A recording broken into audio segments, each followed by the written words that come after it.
this is Iain Lee, BBC Three Counties Radio. 3 minutes past 6 on a Monday. Who'd have thought this time actually existed? Why are you up? I have to be up. I'm paid to be up. Why are you up?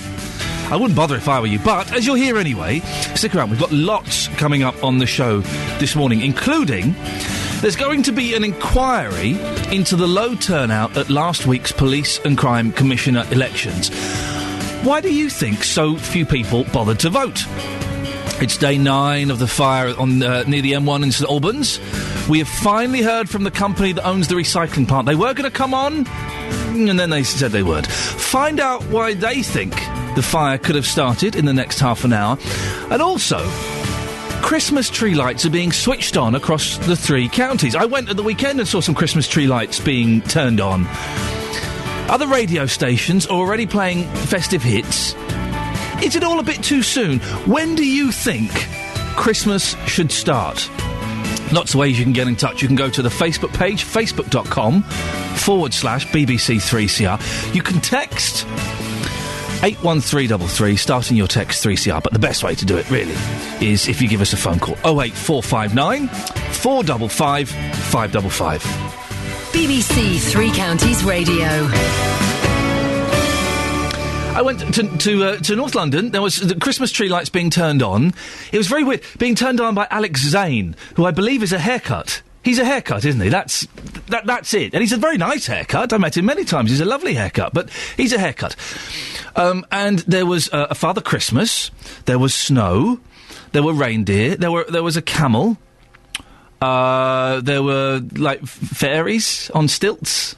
I don't know if that's particularly... So it was fun, but... and listen, I love Christmas. I love Christmas. It's fantastic. Just felt a little bit middle of November-ish. Haven't we just had bonfire night? When do you think Christmas should start? 08459 455 555 is the telephone number if you want to give us a call on that. Now, you may be wondering... I'm sure you're chomping at the bit to find out what your new Police and Crime Commissioner is going to do for you. Well, after 8 o'clock this morning, you'll get to find out. The new Commissioner for Bedfordshire, Ollie Martins, will be swearing in live on this programme. The Commissioners were elected after appalling turnouts across the country. The Electoral Commission will now launch an inquiry. Well, BBC Three Counties political reporter Paul Scoynes reflects on last week's vote. Anthony Stansfeld is duly elected to serve as Police and Crime Commissioner for the Thames Valley Police Area. I therefore give notice that said Ollie Martins, Labour and Cooperative Party is duly elected as the Police and Crime Commissioner for Bedfordshire Police Area. Thank you. I therefore do give notice that Lloyd David Edward, Conservative, is duly elected as Police and Crime Commissioner for the Hertfordshire Police Area. Thank you. That was the moment the police forces in Beds, Herts and Bucks changed. The new commissioners will officially take charge of their forces on Thursday, but already they will have started to think hard about some of the difficult choices they'll have to make. In Hertfordshire, David Lloyd has already spoken about plans to involve the private sector, including G4S, in running behind-the-scenes parts of the force. I'm not committed to any one company, but what I am committed to doing is to make sure that we have the most efficient and well-organised back office that we can, and I think that is more likely to be delivered by an outside company than by what we do in-house, and obviously we've got to get a business plan together to see what's there. That's something the Bedfordshire Commissioner will have a view on. That force is to work closely with Herts, and along with Cambridgeshire force was due to be in on the private deal, though Ollie Martins told me he's having no private company involved. I will certainly be delivering on the no privatisation promise. Are you now putting the absolute stop to that as far as you're concerned? Yes, absolutely. I mean, that's the reason it was in all my literature, because I'm simply not prepared to do that. The whole point of these positions was to make forces more accountable to the public. The new commissioners will, as part of their job, listen to victims of crime and make their policies according to what they hear back. Anthony Stansfeld, who's now in charge of the largest non-metropolitan force in the country, says dealing with the public is his main priority. You're going to have a huge amount of correspondence coming in.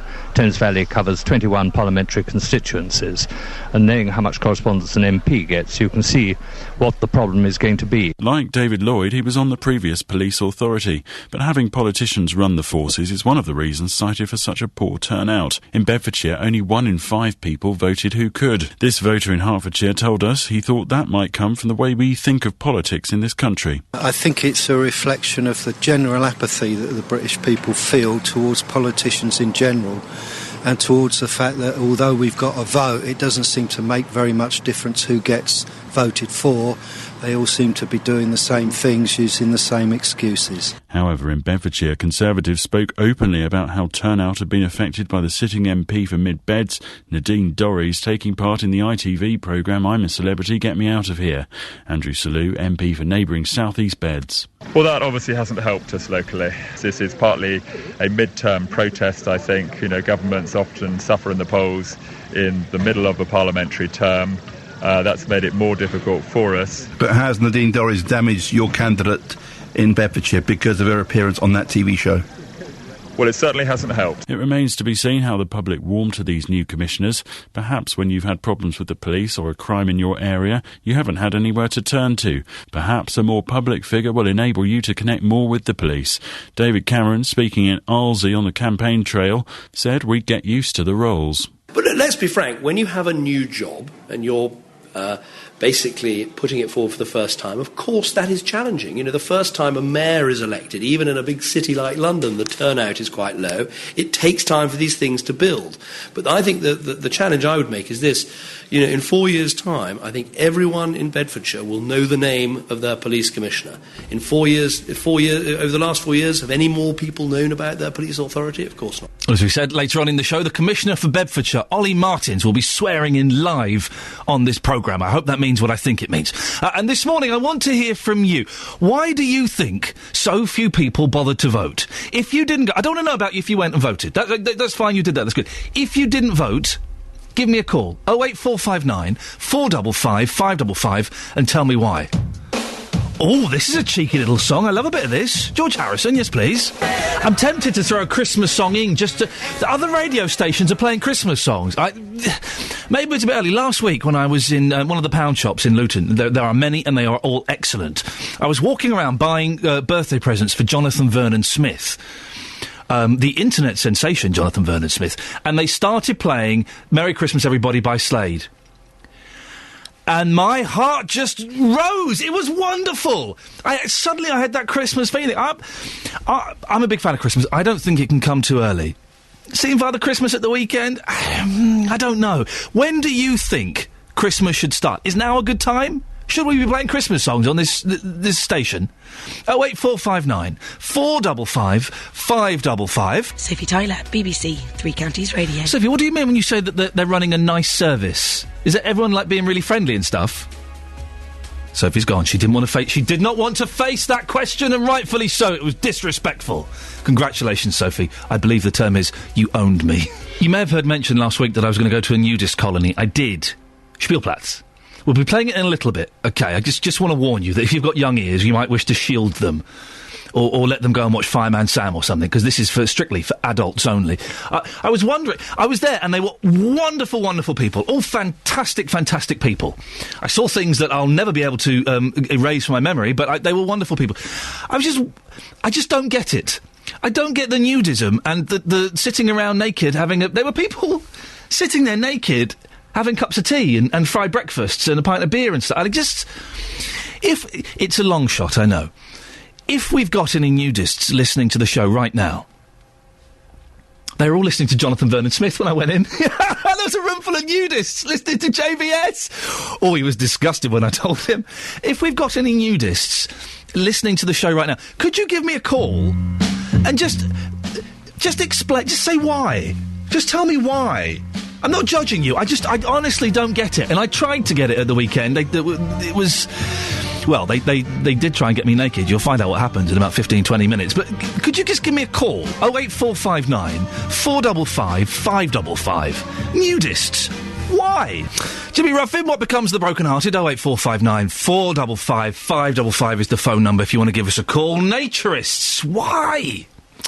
Now, it's day 9 of the fire which continues to blaze at the Wood Recycling Centre near St Albans, leaving residents with an intermittent water supply. Fire crews first went to the site in Apps Pond Lane at midnight on Saturday last week to fight the fire. And now, local businesses are starting to suffer too. Our fire correspondent, Justin Dealey, has been following the story and joins us live from the site. Morning, Justin. Hello, Ian. Good morning. What's the latest there? Well, there's still a large fire, but it's certainly reduced in size since last Monday, let's say. But in saying that, the M1 Junction 8, you can see this fire. Not so much southbound, but as you go northbound, you can still see it. I believe that you saw it this morning. Southbound's kind of shielded by the trees a bit, so you don't really see it. But yeah, I saw it this morning, and it did look a bit smaller, but it's still a huge fire. It's still huge. Yep. I saw it yesterday morning early as well. I know for a fact that Herts Fire and Rescue have received hundreds of calls again over the weekend about it. We've heard from some local residents. They've moved out because they have no water. Their water is being used to fight this fire. But as you mentioned briefly there, it's also having a massive effect on local business. One of those businesses is the Hollybush pub in Potter's Crouch. Now, that's at the top of Apps Pond Lane where this fire is. They've suffered power problems, number of road closures as well. And over the weekend, I've been talking to Steve Williams, who runs the pub. Being at the back end of nowhere, it's a challenge to get customers here in the first place. So when you get things like this happen, it's even worse. I mean, you can't put a price on it just yet, but I think it's fair to say that you've lost thousands in the last week rather than hundreds. Is that correct? Well, yeah, definitely. We've had to close early on a Sunday night, which can be busy. Our lunchtimes are good. We had a Monday lunchtime where we had to close. The Tuesday lunchtime where there were the road closures in, there was a smattering of people. So, yeah, definitely, it's been a massive impact takings-wise. OK, and just lastly, do you feel like you've been kept up to date with information on road closures, with the fire itself, the relevant authorities? Have they been in touch? And if so, has that communication been good enough as far as you're concerned? Absolutely not.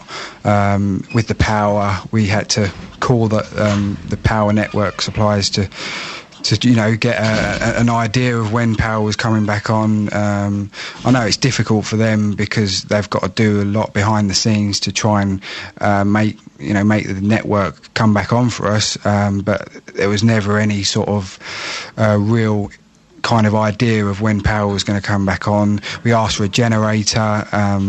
That wasn't forthcoming either. So, I mean, you can't trade without power. It's heating, it's running all the appliances, so it's no good. With regard to the council, obviously, I would hold them partly responsible for letting it get out of hand up there, really. And then, obviously, the road closures, I mean, it would have been nice if someone had come and had a word with me and said, right, we're going to shut these roads. Is there any way that we can help you out with some more signage for you?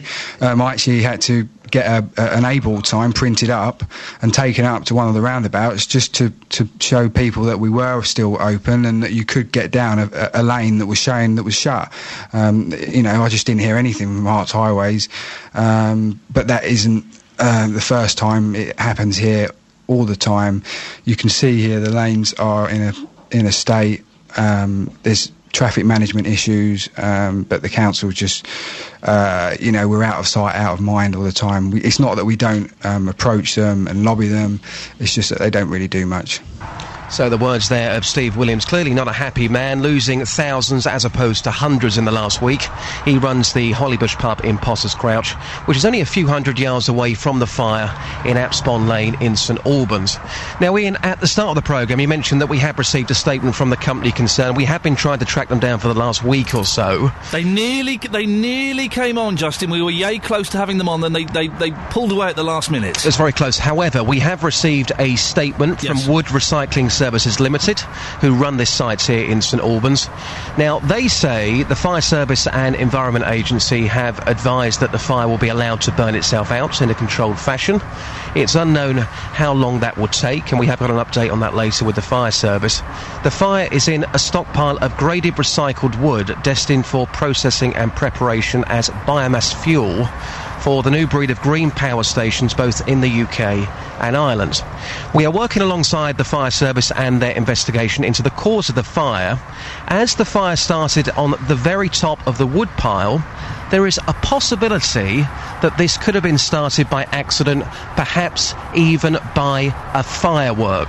So that's what they're saying in this statement. They also go on to say that once the fire has burned itself out, WRS will implement its clean-up plan to remove the waste ash and clear the site. So that's the gist of what they're saying. Come and talk to us. Come and talk to us. There are people out there who want to hear from you. It's only fair. Come and talk to us, for goodness sakes. Well, the invitation, again, certainly stands this morning, but as far as they're concerned with the statement, lots in there, but they're saying it started by accident, perhaps by a firework. So that's what's coming out of the statement this morning from Wood Recycling Services Limited in Apspon Lane. Justin, you know I went to see these naturists last week. Yes. Would you ever do it? Do you like to let it all hang out? I wish I hadn't started that sentence, sorry. As soon as I started that, I thought, oh no, don't finish it, I had to. When I was younger, I was all into this all-over-town business, let's just say. But Really? Now I've got a bit older, I like to wear longer shorts. Let's just leave it at that. Yeah, let's leave. As soon as I started that conversation with Dealey, I knew I was on a hiding to nothing. I knew it. I did go and hang out with some nudists. Again, I shouldn't have said that. I'm sorry. It's just fraught with innuendo and minefields, isn't it, this place? If you are a naturist or a nudist, give us a call. 08459 455 555. You can hear what happened when I went to see some last week, a little bit. We're also asking about the police and crime commissioners' elections, why so few turned out. Nick in Hitchin has texted in. Thank you, Nick. 81333. Starting his text 3CR. I believe the reason so few people voted in the Crime Commissioner election is we don't need yet another layer of overpaid, politically correct, clipboard-carrying, box-ticking bureaucrats. What we really need are police on the streets nicking criminals, Nick and Hitchin. Well, we've got the Police and Crime Commissioner from Bedfordshire being sworn in on this show later on, and I'm sure he will say, without wishing to put words in his mouth, that he's going to probably try and get more copies on the street. We'll ask him. We'll put that to him, Nick. Maybe that's what he's going to try and achieve. 08459 455 555. And also this morning, when should Christmas start? I went to a little Christmas do in North London on Saturday night, I think it was. There was a Father Christmas, there were reindeer, there was a camel. I touched the camel at the weekend. What did you do with your life? And I saw Alex Zane, the haircut, turn on some lights. I enjoyed it, and it was fun. Obviously, my little boy loved it. But part of me was thinking, is this a little bit too soon, perhaps? When do you think Christmas should start? 08459 455 555. Other radio stations are playing Christmas music as we speak. Right, let's get the news and sport now with Catherine. Call 08459 455 555. 08459 455 555. BBC Three Counties Radio. Morning. Thank you, Catherine. Iain Lee, BBC Three Counties. Lots coming up in the next half hour, including... Now, we've mentioned this before. I think one of the first weeks I was here, we did this, and we had so many... angry phone calls about this. It is an issue that's divided the Church of England for years, but this week, it must make a decision on whether to create women bishops. Find out why it's so controversial and have your say as well. 08459 455 555. I'm supposed to be impartial in these things. I'll put my cards on the table. I don't see a problem with it at all. Surely, in 2012, we should have women bishops, shouldn't we? Most sensible people would agree with that obvious statement. 08459 455 555. And on a completely different tangent, I went to see a group of naturists in Hertfordshire. You can hear my report, and I'm using that with a very small R. Hear my report in the next few minutes. But what do you think about naturism? Is it natural or just a bit nasty? 3CR at bbc.co.uk. It's good, that. Well done. Or text 81333, starting your text 3CR. Or, and this is the best way, isn't it? Give us a call. 08459 455 555. Bit chilly today, isn't it? Oh, it's cold. Top temperature 10 degrees. Well, spare a thought, please, for the naked people. And you see, you lot don't think about naked people enough. I do. They're constantly on my mind. So I went along to Spielplatz, which is a naturist community in Hertfordshire, to see how they've been getting on during this particularly cold and wet year. Very disappointed that you have got clothes on. What is that about, Tina? Well, I had to come out and find you. You got lost. It is very, very nippy out there. The sun is on, and if you will, I will. I've got a bad leg, so I can't do that. You can sit down. Listen, the thing I'm concerned about is during the winter, when it gets cold, do you find that your members shrink? Some naturists are just sunbathers, so they come in the summer, but we're a community, so people live here and our members come in. What do they get out of being here? You can just live with no clothes on. It's just brilliant. Can I go and talk to these people down here? I'm going to bring my cup of tea, although I'll try not to spill it anyway. I don't want to hurt anyone. Morning, nudists.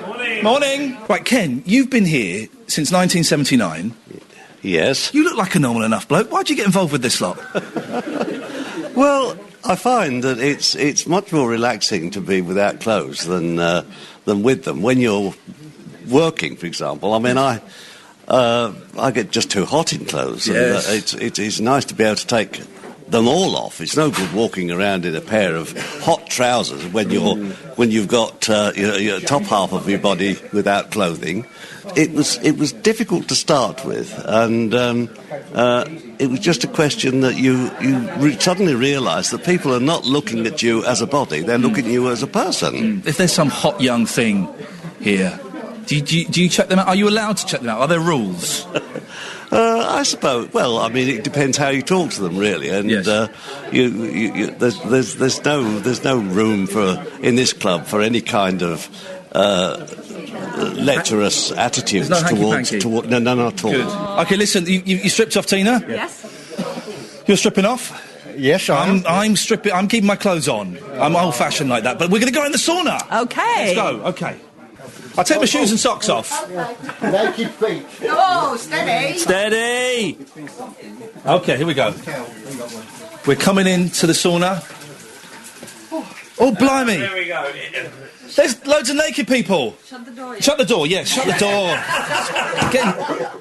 You look like I'm going to make eye contact. You look like a relatively normal young lady. What are you doing with this lot? Well, we are all normal here, aren't we? Well, I would say some are more normal than others, perhaps. Well, it depends on the perspective, doesn't it? I saw you stripping off, not that I was watching, out of the corner of my eye, for journalistic reasons. I saw you getting your kit off out there. You had no qualms about it. You did it very quickly. I just feel like we came naked to this world, so there's no shame in a naked body. Tina, do you think I'm going to get out in a second? So I'm wearing clothes in a sauna. You're going to get out and take them off, are you? No, listen, I'm old-fashioned and I kind of like... Is it... Hello? God. I don't know where to look. I like clothes. That's not bad, is it? No, that's not bad. I like clothes too, but at the moment we're in the sauna, we're all naked. Yes. You're the perverse one. She's got me on a technicality. Oh, here comes another naked person. I'm going to go home and think about my mum. Bye. Now, there's a Freudian thing. Why on earth did I say that at the end? I'm going to go... There's all these naked people, and I ended it with, I'm going to go home and think about my mum. You could spend years in therapy wondering where that came from. So those are the lovely people at Spielplatz, and they were wonderful, and I got a fried egg sandwich and a cup of tea. I did, yeah, no, it was nice. I enjoyed it. But it left me scratching my head. And these people, I didn't realise that these people live there. They get people that go there for, like, kind of the day and stuff, and they go and play tennis and do things like that. Why are all the sports that they play sports you have to either bend over or bounce around in? But so they have people that go there for the day, and it's wonderful and stuff. And it's been there, I think, they were saying, since 1929. But there are people that live there, that live as nudists. Now, we have mentioned this briefly before, and we've had a couple of phone calls on this. So if you're listening, and you are a nudist or a naturist, can you give me a call and just let me know why? Because they were trying to explain it to me at this place last week. And I came away none the wiser. I just couldn't get it. And I was stood in a sauna with 1, 2, 3, 4, 5, 6 or 7 people who were all naked. And I was fully clothed. Jeans, pants, and a shirt on. I wasn't going to sit down anywhere. You know, there's something odd about standing in a bar interviewing people and you can see everything. Everything. 08459 455 555. Why is the question. And if you think it's disgusting and perverse, also give us a call and let us know. 08459 455 555. Shall we have a quick look at the front pages? The Guardian. Oh, well, it's a lot of the front page is what's happening in Gaza at the moment. 4 children killed in single attack as assault intensifies. And Britain in nutritional recession as rising prices take toll on diet. I never know how to say that word toll. Toll or toll. Apparently I say Ollie Moores wrong. I don't think I do. The Independent, Gaza counts its dead as Israel plans invasion, and big money poisons British democracy. Parliament's anti-sleaze watchdog warns of collapsing public faith. The Times, it's Gaza, and secrecy bid over sex claims. Police fight to keep undercover affairs secret. Tricked woman wants damages case heard in court. Scotland Yard is making a controversial bid for secrecy over legal claims by female activists who say they were tricked into sexual relations with undercover officers. The Daily Telegraph, there's a picture of a lady.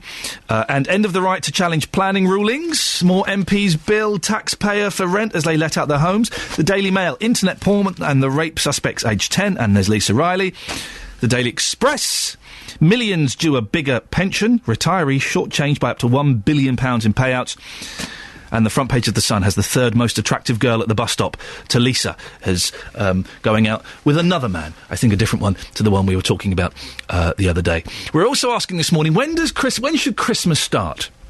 I went to a little Christmas do at the weekend. I enjoyed it, but part of me was thinking, it's a bit early, even by my standards. We've got a text here, which is anonymous. But if you want to text, do put your name on. 81333, starting your text 3CR. Christmas is simply another excuse for retailers to get your money in their tills. It should start on the 21st and all be done and dusted by the 26th of December. Oh, bah humbug. No. A little bit longer than that, anonymous texter. It's good fun, isn't it? I love it. 08459 455 555 is the telephone number. I don't know what this is on my screen. I'm going to press play and see what happens. So let me put my cards on the table here. I flippin' love Christmas. I love it. I love it because I've got kids, and kids are wonderful, but I loved it before I had the kids. It's just a joy. You get the best dinner of the year, right? Christmas dinner, even as a vegetarian, I know, even as a vegetarian, you get the best dinner of the year. For some reason, those roast potatoes, they're so good on Christmas Day, aren't they?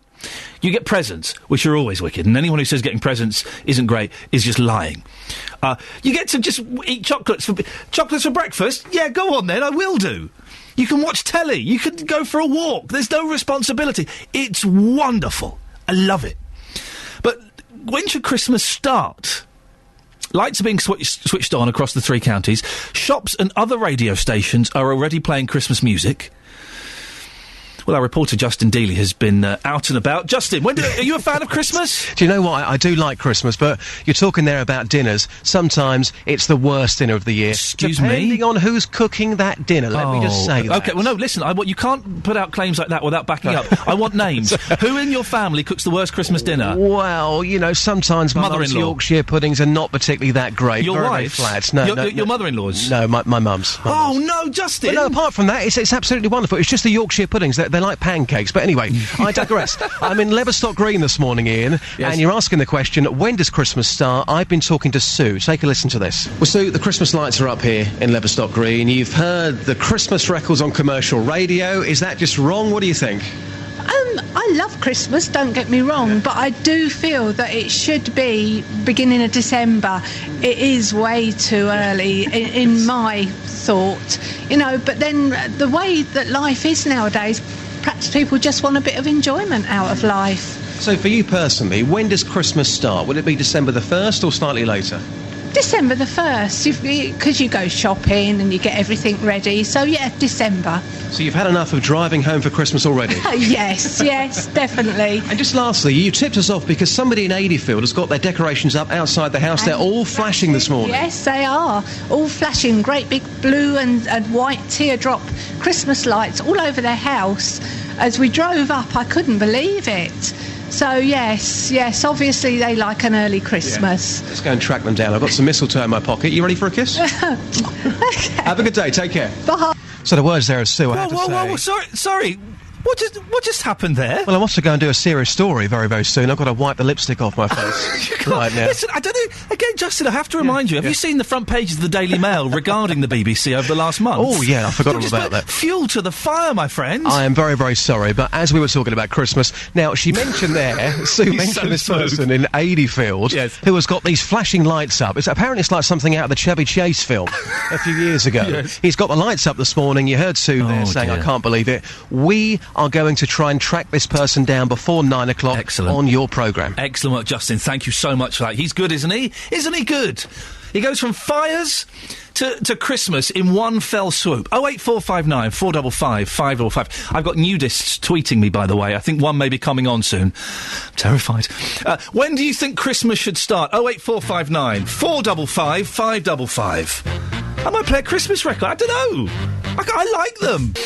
Now, the Church of England's General Synod is beginning a 3-day meeting in London to discuss plans to appoint women bishops. The measure is expected to clear the House of Bishops and House of Clergy, but the vote among lay members is said to be on a knife edge. Christina Rees from Hertfordshire is a member of the General Synod and is on the Archbishop's Council. Morning, Christina. Morning, Ian. We keep having this chat, don't we? Why is this debate still going on? Day, yeah, I know, why is it still going on? Well, hopefully after Tuesday we won't be having this discussion at all. It's going on because, we have a right in the Church of England to make our voices heard, and the minority of people who remain opposed to women bishops are doing everything they can to derail the process, even at this 11th hour. Is it a minority? Because I know that when we've mentioned this before, and we will get phone calls today, we get a lot of phone calls saying, this is disgusting, women should not be bishops if I'm going to leave the church, all these kind of things. Is it a minority that are saying it's wrong? It's a small minority, Ian. This legislation for women bishops has been voted in all 44 dioceses in the Church of England. 42 out of 44 passed it, and that's just the diocesan synod reps, and we know that people in the parishes around the country are even more in favour. So the House of Laity in General Synod, at possibly 2/3 in favour, is unrepresentatively low. So, yes, there's a very, very strong and clear majority in favour. And most people I talk to say, what, are you still discussing this? We thought you sorted this years ago. Christina, women shouldn't be bishops because Jesus was a man and he was the head of the church, and women should not have positions of power in the church. First of all, deal with that argument. There was no church when Jesus was there, and he didn't really set up an institution. He set up a community and a way of relating to one another, and his message was absolutely radical. He called people to follow him, and his gospel was not a gendered gospel. He didn't say, hey, follow me, all you people here, and if you're a female, do this, and if you're a bloke, do that. It was absolutely the same message. He treated women the same as he treated men. He did not have one message for women and one message for men, and I think people need to go back to the Gospels, read it, and see actually his amazing approach to women. And we know that, of course, in terms of significance, it was Mary Magdalene who was the first person to have seen the risen Christ, and it's people who saw the post-resurrection Christ who we call apostles, and even Augustine called Mary Magdalene the apostle to the apostles. So I think people, there are different views about this, I think we can say. Oh, yes, aren't they are we ever going to see a female bishop, Christine? And if so, when? In about a year's time, I would have thought, if the vote goes through on Tuesday, which I hope it will. It may be close in the House of Laity, but I hope it will go through. And there are many fine women, and we have many fine women, in this area who would make excellent bishops, along with, of course, their brothers. It's not that we want to replace a patriarchy with a matriarchy. We just would like men and women to share and represent the wholeness of humanity. And it's been proven that organizations actually do better when their leadership team is comprised of, wait for it, Ian. Go on. 50% men and 50% women. Now you're 50-50. Now you're just being crazy, Christina. For goodness sakes, get a grip. Crazy. Okay, well, listen, Christina, no doubt, thank you very much for coming on at this ridiculous time in the morning. No doubt we'll speak about this again in the future. 08459 455 555. You've heard Christina there. She's from Hertfordshire, member of the General Synod. She's on the Archbishop's Council. It makes sense, doesn't it? If you completely disagree with women bishops, do give me a call and try and tell me why. Omnium. Apparently it's a word. It's been said in the news. Oh.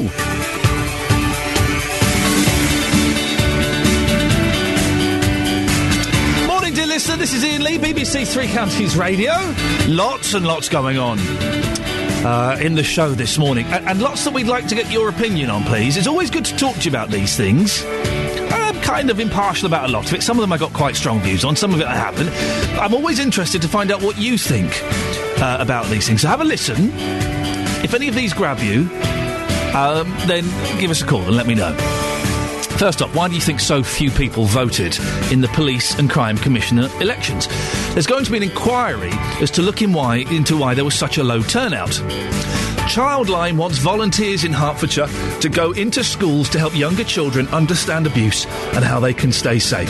At what age should they be warned? And shops and other radio stations, The Competition, didn't know it existed, are already playing festive hits. And we found a house in Addyfield that's already lit up like the Griswolds house in National Lampoon's Christmas Vacation. Now there's a movie.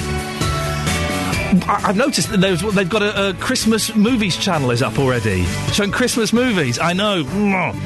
When do you think Christmas should start? 3CR at bbc.co.uk.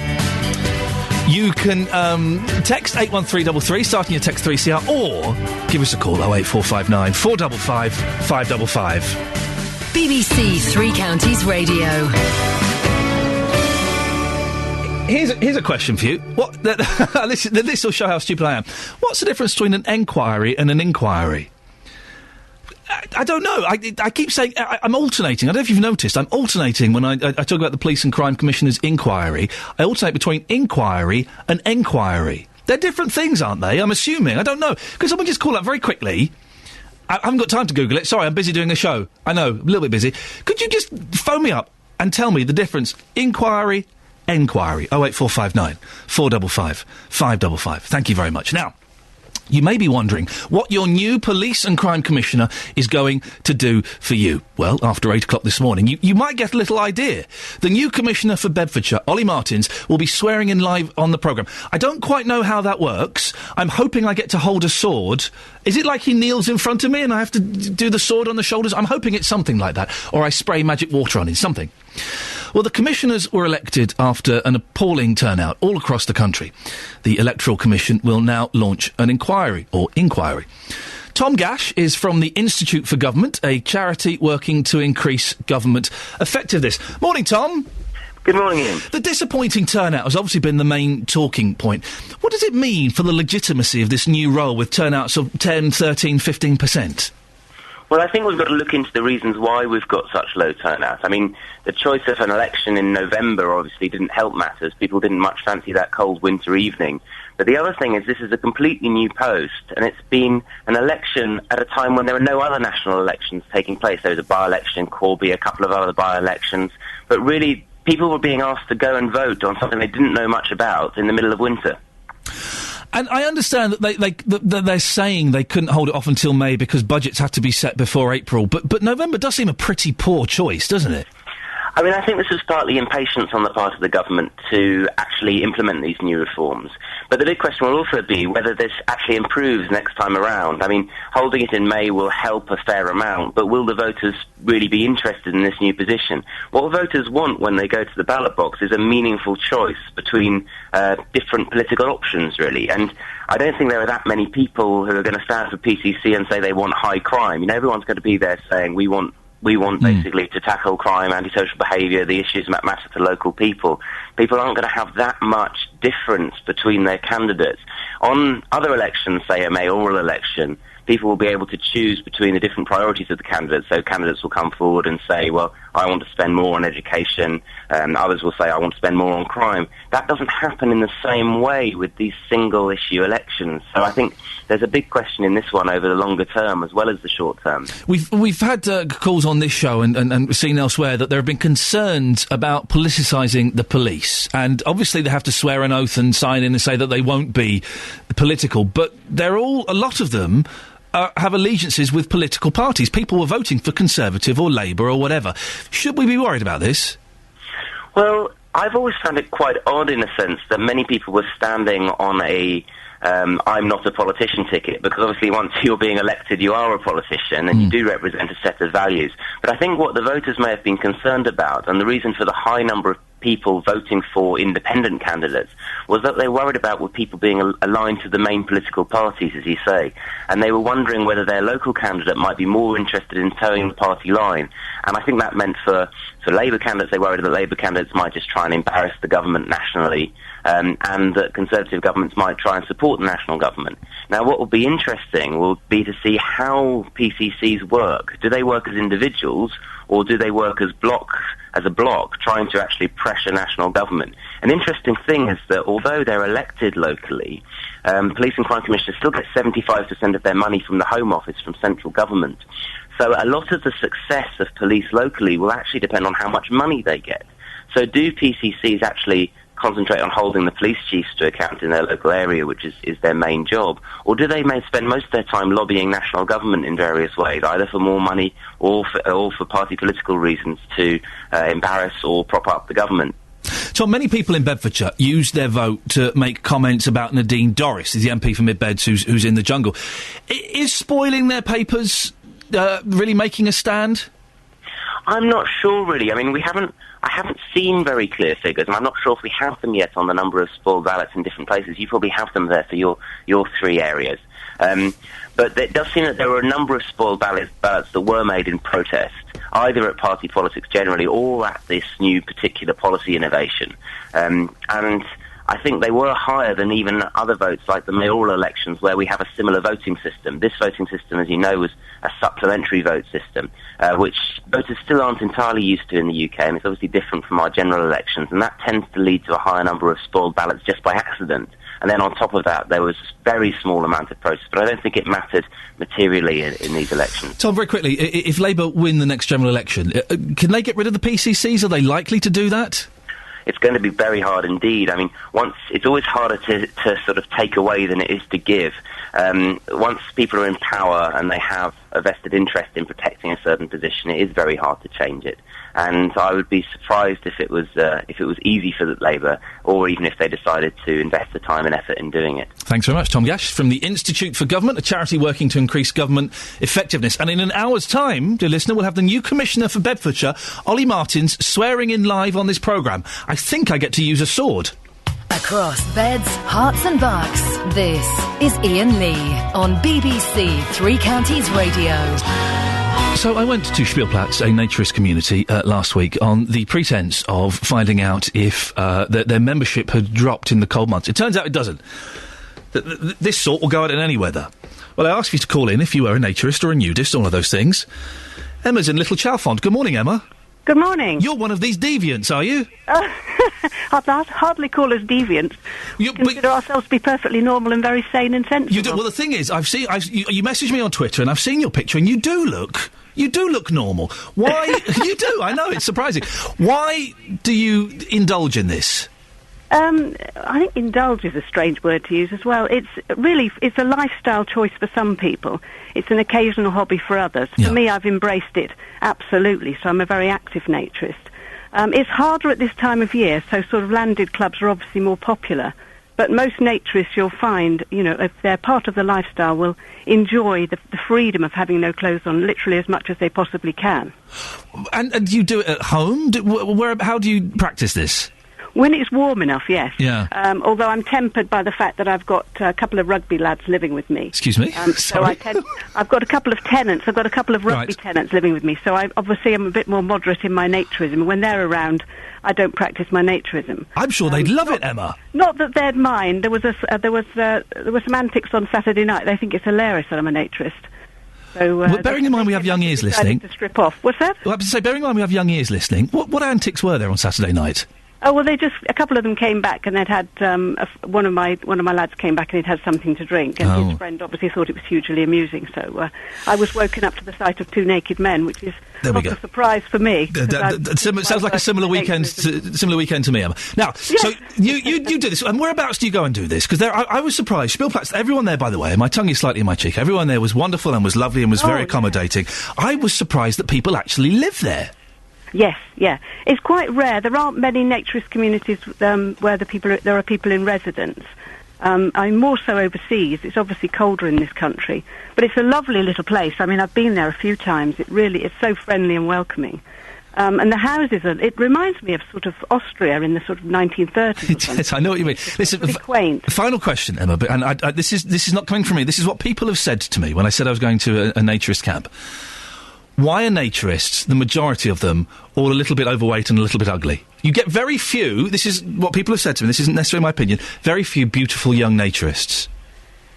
That's awfully unfair, isn't it? Just? It covers the whole spectrum. I'm a member at a club called Diogenes in Chalfont St Peter, and we're a family-friendly club, and we literally have newborns right the way up to people who are, obviously nearing the end of their lives. And we've got a very strong youth membership called Young British Naturism, and they're very vibrant and they're growing. So you get the whole spectrum. I think that's the sort of one of the common misconceptions actually about naturism, that it's generally the older end of the spectrum. We're not blighted with the same sort of body hang-ups that most people are. So we don't. It's a different take. Obviously, we still appreciate the human form, but yes. we don't get hung up about various idiots. Oh, I was very hung up. I was very hung up. If you're new to it, yes. Yeah, that's the thing, but you soon lose those inhibitions. There is one school of thought, and we are running out of time. Is it fair to introduce kids to that lifestyle so early, when they're unable to kind of necessarily make that choice? Well, I think it's perfectly natural. That's the thing. The human body is perfectly natural. We're born this way, and this is how we leave this world. And a lot of naturists will choose to bring their children up as naturists, so they don't get the sort of body dysmorphia and inhibitions and eating disorders, perhaps. And, the hang-up about whether one should wear this or that and how we should look, we're not blighted with those sort of self-esteem issues. To a degree, we all have things in our mind that plague us, but we just don't have the same degree of things that worry us. Emma, thank you very much for coming on. It's been fascinating talking to you. Pleasure. Lovely to speak with you. Take care. Bye-bye. There we go. She seems quite normal, and a lot of them did, if I'm completely honest. I've just clicked on my Twitter and refreshed it, and I've had a tweet from the Naturist Freedom UK. That young lady I was just speaking to, I think I've just seen her bits. 08459 455 555 is the phone number, and that's the number that Carol from St Albans has called up. Carol, good morning. Good morning, Ian. What's the hot topic of the morning you've called up to inform us about? Inquire and enquire. Oh, that nonsense. Yes, inquire or enquire. I keep alternating between the different words. What's the difference? An E and an I, but the I, by the look of it in my dictionary, is American. Oh, so hang on. Inquire is a nasty Americanism, and enquire is the proper British way of saying it. Well, so it looks like. But they mean the same thing? Yes. Oh, okay. Maybe you can tell me this then, Carol. What's the English way and what's the American way of saying schedule or schedule? I would have said it was schedule for us. Is it? Hang on. Oh, she's brilliant. Are you looking it up for us? Yes, I've got okay. I've got my dictionary.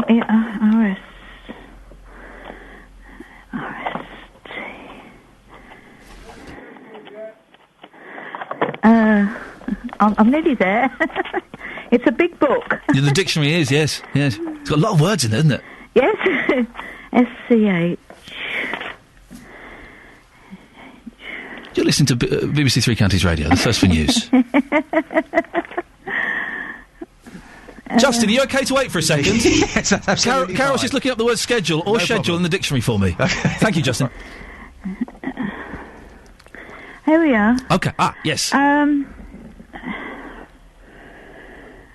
It's pronounced... Oh, hang on.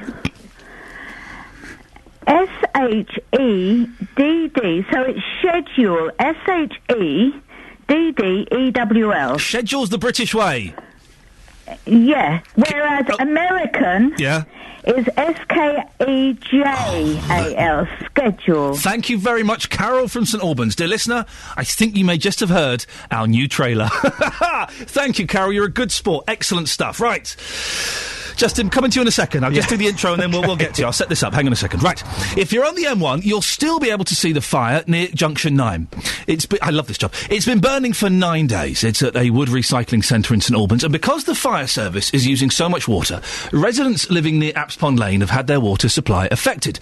The company, Wood Recycling Services, say there's a possibility the fire could have started by accident, perhaps even by a spent firework. Well, BBC Three Counties reporter Justin Dealey is at the site. Good morning, Justin. Ian, I'm now going to to put on my serious voice Please for this do. story.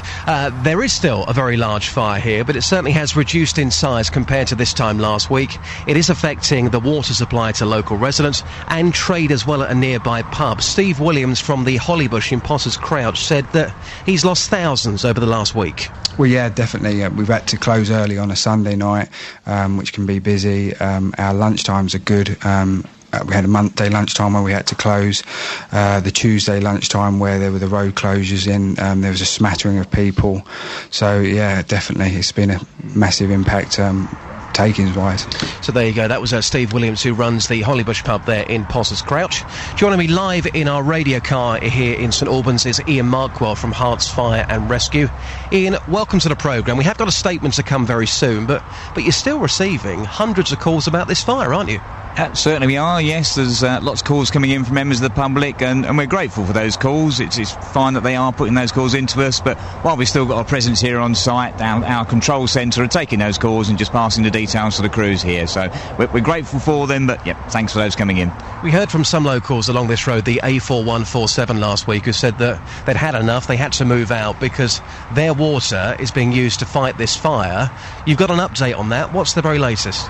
Yes, as of Friday, we stopped using any fresh water at all on the site, so we're taking no water from the water mains at all. We're purely recycling the water around the site, so what we're putting on is being collected in a large sump in the corner of the site, and that's being pumped back round and used for damping down all of the unaffected piles, so we should not be having any impact on the local area. Fantastic to hear. It's day 9, this fire is burning itself out. Come on, Iain, when are we likely to see the end of this fire here by junction 8 of the M1?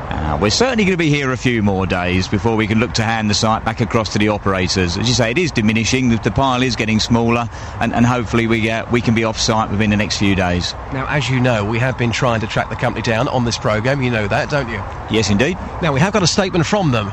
This statement comes in from Wood Recycling Services Limited, who run this site here, Apspon Lane in St Albans in Hertfordshire. Now, they say we are working along the fire service and their investigation into the cause of the fire. As the fire started on the very top of the wood pile, there is a possibility that it could have started by accident, perhaps even a spent firework. They also go on to say, once the fire has burned itself out, WRS will implement its clean-up plan to remove the waste ash and clear the site.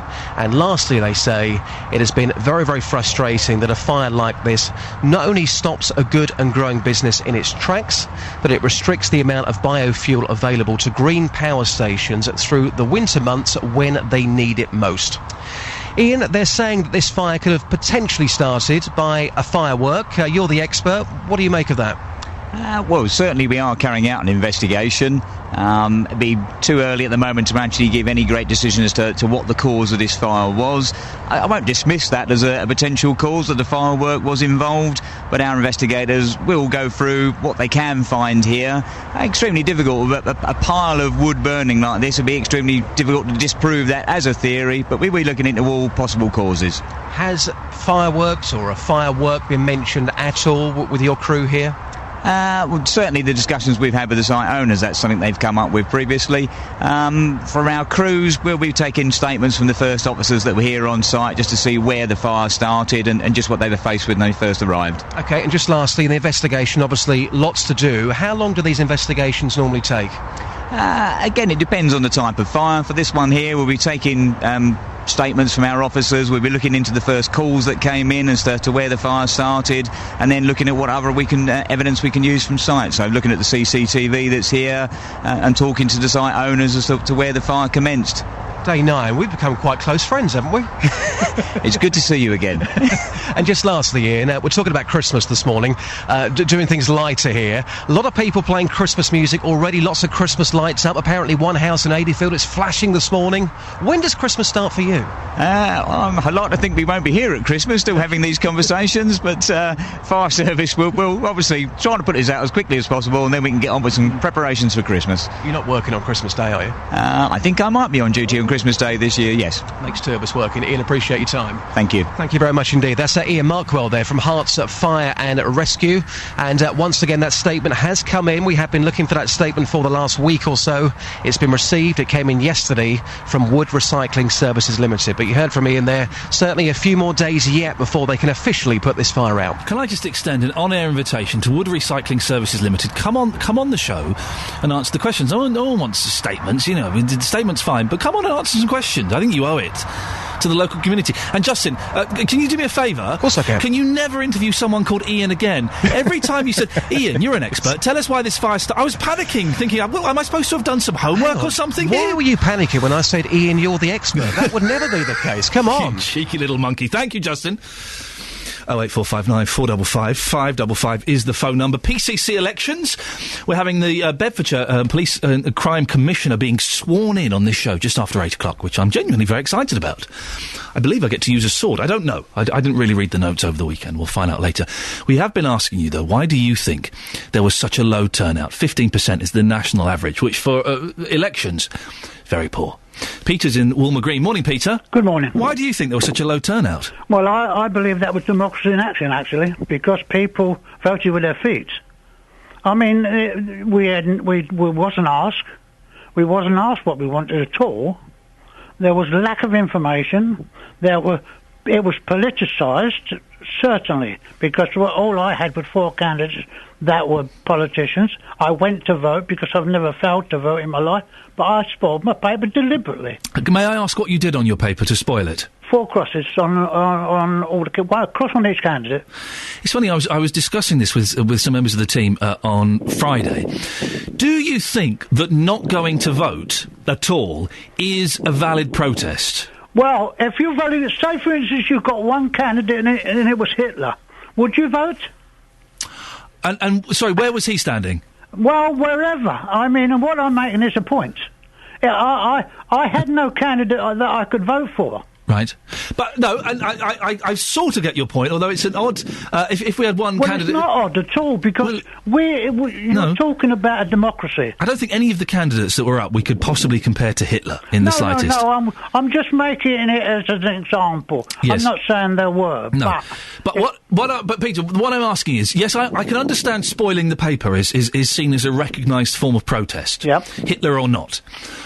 But do you think that staying at home and not voting is also a valid protest? Well, yes, indeed, because I believe that's democracy in action. I do believe that's democracy in action. If someone feels that this has been imposed, why should they vote? Peter, final question. If there was one candidate and he was Hitler, what would you do? Would you spoil the paper there? I'd spoil the paper deliberately, absolutely. Thank you very much, Peter in Walmer Green. If you're asking when do you think Christmas starts, Pamela on Twitter has said, as soon as people realise it's Christmas, not Xmas. Well, of course, Xmas, it's not a horrible abbreviation. It's actually the Greek. We'll get into that a bit later on, shall we? Here's the news and sport with Catherine Boyle. Call 08459 455 555. 08459 455 555. BBC Three Counties Radio. Morning! Very excitingly, we got one of Santa's little helpers coming on the show a bit later on. Fantastic. Coming up in the next half an hour. As I just said, when do you think Christmas starts? Lights are going up in the 3 counties and shops are already playing festive hits. When do you think Christmas starts? The reason I always used to think that Xmas was a horrible abbreviation, as Pamela has picked me up on Twitter. It's not. The X, it's a Greek letter that means Christ. I guess I don't know how you'd pronounce it. I can't remember my Greek alphabet. They've got 5 E's in the Greek alphabet. Imagine trying to learn a language where they have 5 E's. It's impossible. They don't know which E's to use most of the time. That's a fact. But so X, I don't know, was it, I don't know, Chris? I don't know. Anyway, it's not a horrible abbreviation for the 21st century. It's actually the Greek way of writing Christ. So it is kind of valid. 08459 455 555. Call 08459 455 555. 08459 455 555. BBC Three Counties Radio. Childline School Service has called for volunteers in Hertfordshire to help primary schools to protect children in the county. The free and confidential helpline for children today announced a national rollout of a new programme which aims to visit every primary school in the UK by 2016. The charity want to help younger children's understanding of abuse and how they can stay safe. We're joined by two people now. We've got Janet Hinton from Childline. Morning, Janet. Good morning. And we've also got Jenny Digley, who's a head teacher. Good morning, Jenny. Good morning, Ian. Jenny, stay there. We're with you in a second. Let me speak to you first, Janet. What is the school service? So the Childline School Service is for years 5 and 6 primary school children. How old are they? Because I always get so confused with these... It is confusing. They're aged between 9 and 11. OK, thank you. Children. Right. So our aim is to speak to those primary school children and ensure that they have an understanding of abuse in all its forms, to ensure that children know how to protect themselves from forms of abuse and to make them aware of how to get help and sources of help should they ever need it. That's delivered through an interactive assembly and then a workshop with them as well. And when you say teach them about all forms of abuse, there will be people chomping at the bit and furious. What kind of detail, again, we've got young ears, so be careful, what kind of detail do you go into about this? It's very age appropriate. Right. What we speak to the children about is all forms of abuse, but we explain it in a very age appropriate, very sensitive kind of manner. It's been piloted since January 2011 and it's been worked on with head teachers, with a lot of people from kind of the education sector to make sure that it is age appropriate. So I would assume you're not giving kind of graphic descriptions of what this might entail or anything? Absolutely not. What we're mainly speaking to the children about is making sure that they feel safe and they feel comfortable. Right. And if anything ever makes them feel uncomfortable or unsafe, that it's really important that they get some help or speak to a trusted adult, someone they can speak to get some help from or to get some advice. And how are you planning to engage the children? Because 9 and 10-year-olds, it's hard to keep them focused, isn't it? It is hard to keep them focused, but the assemblies are really interactive, so it's all about their ideas, getting them to think about sorts of situations and problems and worries, all kinds of problems and worries that children and young people might have, and that's done through kind of activities. There's a film that I absolutely love to keep them interested. And then the workshops as well. It's very interactive and it's all about what they think and getting them to come up with ideas. So it's a fantastic thing to do because they are so engaged and they think of such brilliant ideas. Now, Janet, as we all know that a lot of abuse comes from within the family and friends of the family. So how do you broach the subject that some people who do bad things could be well known to them, could be members of their family? That must be confusing for 9 and 10-year-olds.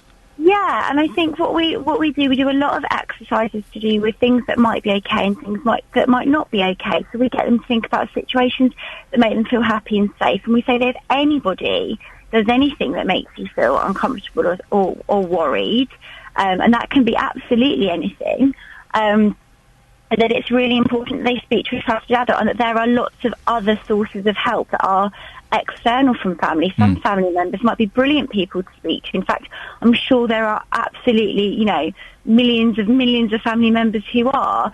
But we also discuss, the possibility that there's teachers who might be trusted adults, other people they can speak to if they would like to. Janet, you're looking for volunteers. What will the volunteers be doing and what kind of people are you looking for?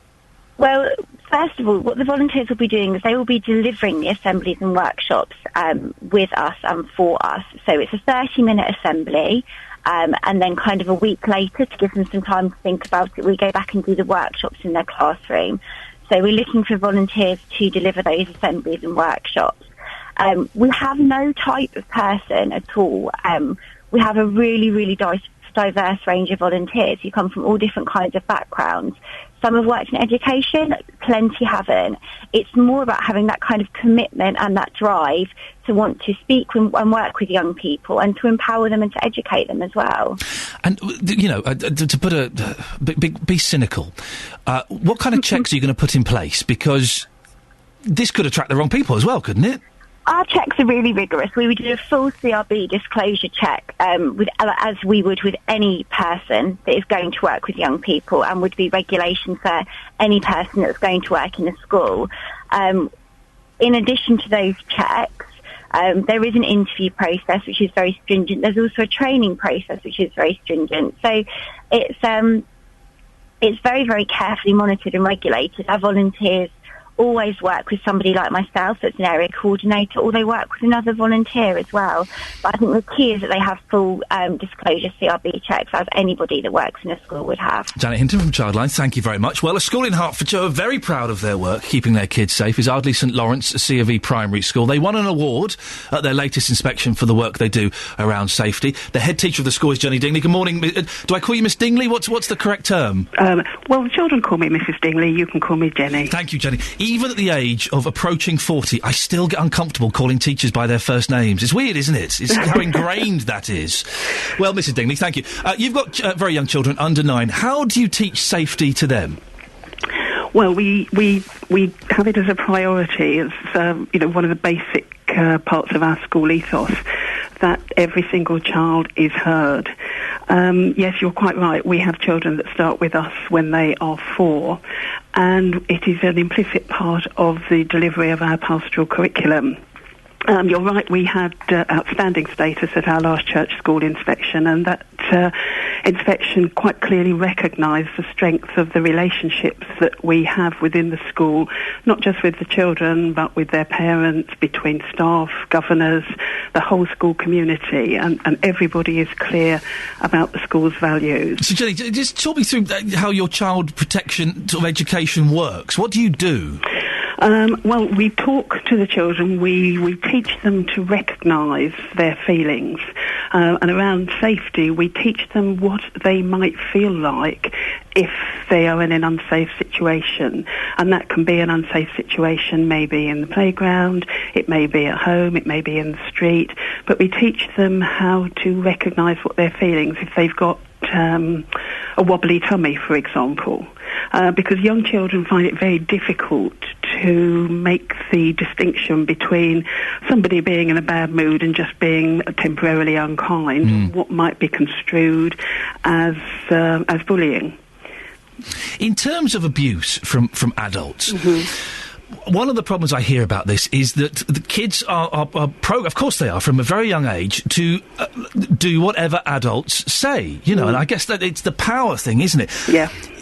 Is a 7, 8, 9-year-old really going to be able to speak out if an adult is doing something that's making them uncomfortable? We tell them that they have to. As I say, yes, you're right. They are told that they have to do what they're told by an adult, but we tell them that if they have these feelings, if they feel unsafe, it is really, really important that they speak out, and that it is not their fault. It's not snitching. If they've got these feelings, then it is definitely not telling tales, and it is something that they have to say. And we keep giving that message over and over again. We never assume that everybody has heard it. What's made your school so successful around this, Jenny? What's your secret?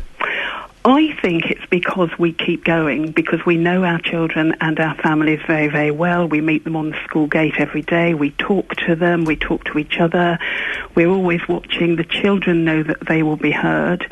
They support each other, and that's very, very important that they look out for each other, because we tell them if they see something horrible going on, not that it happens very often, but if they see something horrible going on, then it's, not saying something is as bad as doing it yourself. And we very much encourage the children to support each other, to tell if they see something happening, and not to respond. Jenny, going off on a slight tangent, we're talking about when does Christmas start. I know you're a C of E primary school. Have you started kind of Christmas activities yet? We are in the throes of rehearsing for our school nativity. Oh, the school nativity, wonderful. Yes. Do you have to do that thing where you have to find a part for every child? Do we have to what? Sorry? Do you have to find a part for every child? Have you got someone who's like the donkey or something? Yes. Brilliant. Well, we're singing Little Donkey this year. Excellent. So it's a big part. Well, Jenny, listen, thank you very much indeed for coming on. You're very welcome. That's Jenny Dingley, Mrs Dingley to you, who is the head teacher at Ardley St Lawrence C of E Primary School. On FM, AM and online. BBC Three Counties Radio. The School Nativity Play. My boy's too young for that. I can't wait, though. I can't wait for that. Fantastic. I mentioned that to her at the end because we are asking this morning, when do you think Christmas starts? I went to see Father Christmas at the weekend. I know it felt too early. He was giving out satsumas and chocolate. It doesn't get any better than that, really. And the shops, loads of the shops in the 3 counties have got Christmas lights up. Walking around Luton last week, loads of the shops got Christmas lights up, playing Christmas music. When do you think Christmas starts? 08459 455 555. We're also asking, why was there such a low turnout at the Police and Crime Commissioners' elections at the weekend? On the email, Steve, the reason a lot of people didn't vote is most people had never heard of the candidates before. I did not see anyone for the Hertfordshire PCC canvassing for votes in the town centre. If they want my vote, they've got to make themselves known to me and what their policies are. A lot of people were turned off as soon as they see political parties connected to the job. Surely their political persuasion is only going to sway their views on crime and justice in the areas. And an anonymous text. Do put your name when you're texting and where you're from. It kind of makes it a bit more personal, doesn't it? 81333, starting the text 3CR. To vote, you need to have informed choice. We had no candidate information. Even tried to look up and found nothing. So husband and I declined to guess as had no informed choice. Text 81333. Start your message with 3CR. Text charged at the standard network rate. This is BBC Three Counties Radio.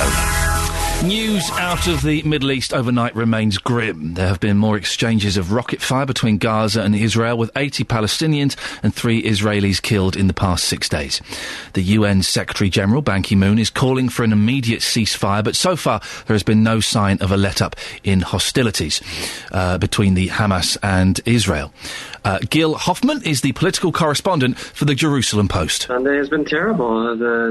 Dozens of rockets fired again at Israeli civilians, and decision that needs to be made by the Israeli government whether to escalate and actually bring in ground forces or whether to not. I don't see Netanyahu sending in ground forces into Gaza. That can only hurt him politically, because then soldiers are inevitably going to die. Israelis don't necessarily have the stomach for that. Well, we can get an update on this from our reporter, Gavin Lee. Morning, Gavin. What's the latest news from overnight?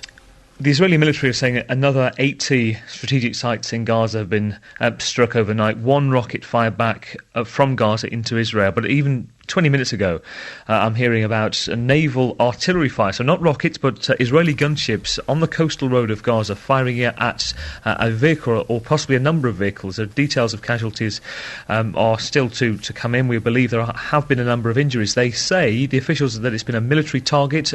Somebody senior within the Hamas military who is believed to be responsible for bringing in longer-range missiles, rockets from Iran. And if you rewind 6 days, that was the thought about the head of the military wing who was killed by the Israelis. They said they were targeting him, but clearly civilians have been killed here as well. In 24 hours, the last 24 hours, 120 airstrikes have gone into Gaza. At least 26 people killed, according to Palestinian officials. That number has been growing minute by minute. In the last 10 minutes, we heard 16, now we're hearing 26. At least 14 of those were women and children. And our team in Gaza saw for themselves. They saw one of the bomb sites, and he's met with a man who'd lost all his children in the attack and was working with the Palestinian diggers to try to scoop the rubble away, to search unsuccessfully for survivors. And rockets have been fired up until midnight, about 50 rockets from Gaza, and we believe, as I say, just 1 rocket since then from Gaza into Israel. Gavin, Israel is still talking about a significant expansion of its bombardment, talk of a possible ground offensive. How likely is that? The posturing is there, the signals are there, the aggression is there from the Israelis. 75,000 reservists being called up, preparing on the border. They've been seen there. I'm on the way, in fact. I'll be speaking on your programme from Tel Aviv tomorrow to see whether it could be likely. There's no reason why Israel wouldn't do it again. It's happened a number of times before, except for one reason.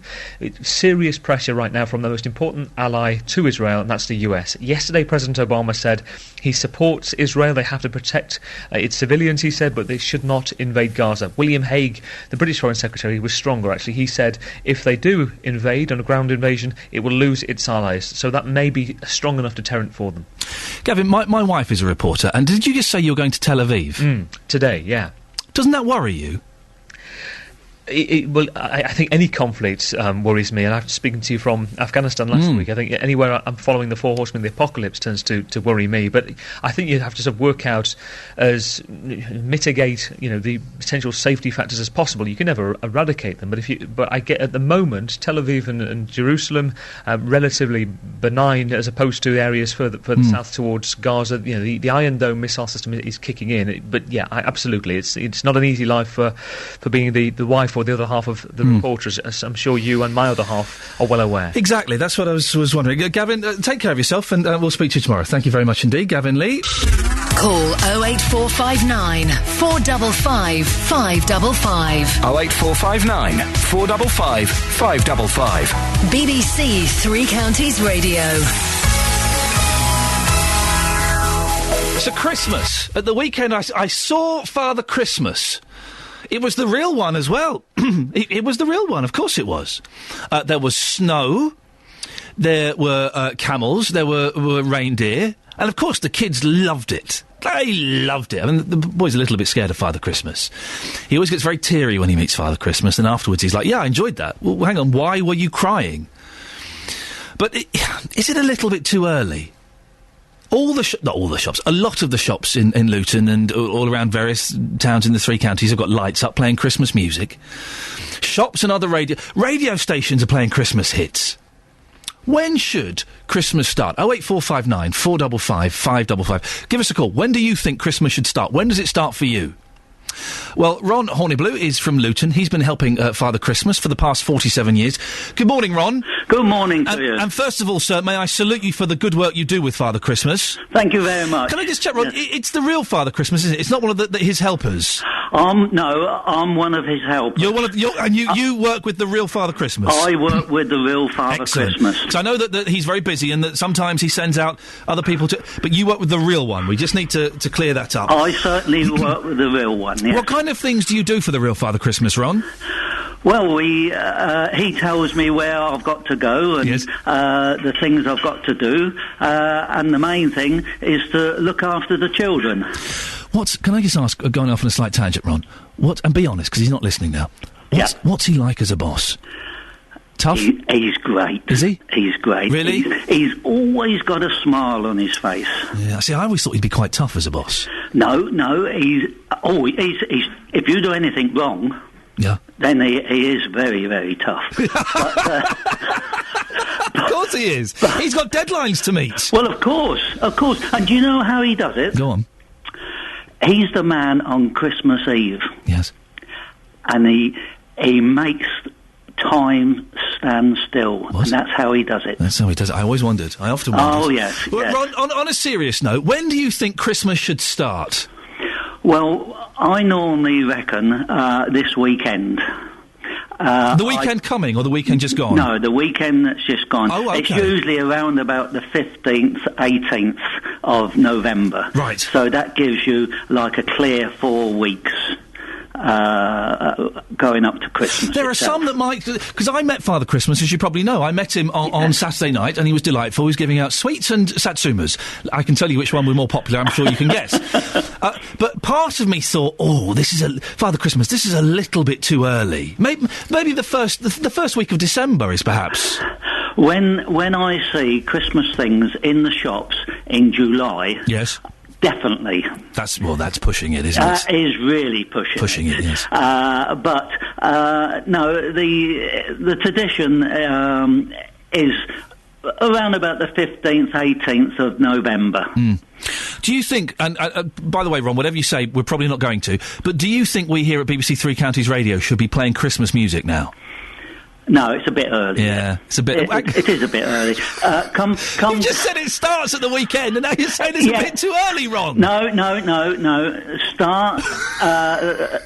Oh, I like you. You're good. You are now... Can I just say, Ron, you are now officially my Christmas correspondent. Thank you very much. You are this show's Christmas correspondent. So when should we be playing Christmas music? I think the beginning of December. Yeah. Yeah. But have us in the shops. Yes.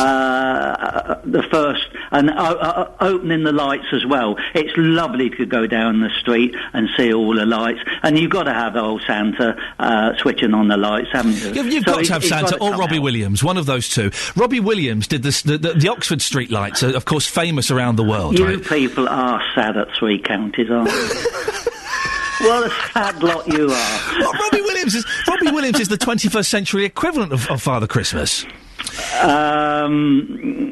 I'll speak to the governor. Yes, first, okay. Before I make but anyway, any comment. Robbie switched on the lights in Oxford Street. They're all sponsored by Marmite. Now listen, Yes. I love a little bit of that spread on my toast, but you can't have Marmite Christmas lights. They're a bit silly. Ron, listen, final question before I let you go. Sorry, I know you're a busy man.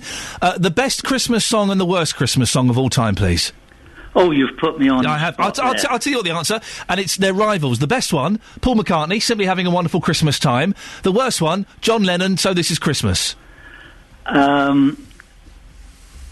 Yeah, I think you could be right. Yeah, you know I'm right. Ron, thank you very much. Ron Horniblue, who is now this show's official Christmas correspondent, partly because he's brilliant, and partly because he works with the man himself. Father Christmas, excellent stuff. You can give us a call. When do you think Christmas should start? 08459 455 555. And while we're doing it, let's do this, shall we? The best Christmas song and the worst Christmas song. Paul McCartney's the best. That John Lennon one. Oh, when the kids start singing, please. Very quickly, a text from Stuart in Tring about the PCCs and why there was such a low turnout. Are you sure the new PCCs are not part of a new Police Academy film? The whole thing is a joke. In Tring, 20 people had voted between the start and 6 p.m. Spoilt papers will be due to the fact there was no independent people. Just more MP candidates wanting to get jobs for the boys and join the gravy train. You can't knock a good gravy train, Stuart. Exciting stuff happening after 8 o'clock. The new Police and Crime Commissioner for Bedfordshire, Ollie Martins, is going to be sworn in live on this programme. I'm hoping, I think, I don't know, I've not really read the notes. I think I get to hold a sword and he kneels in front of me. We'll find out after the news and sport with Catherine Boyle.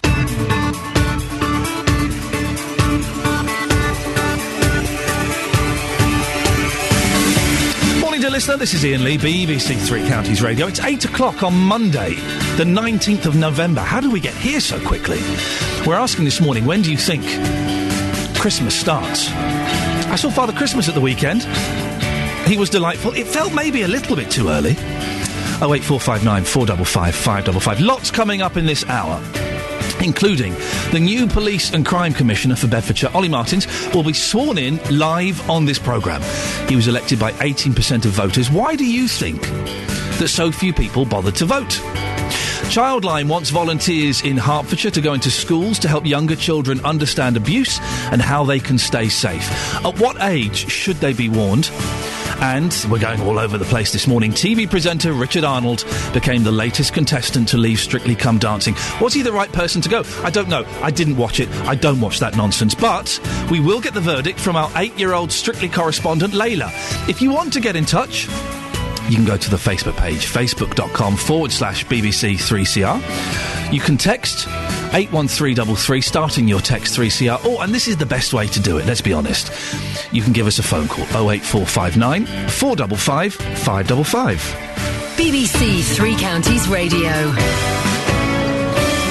Now, history is about to be made on this show. I know, I'm very excited. We can talk to one of our new police and crime commissioners.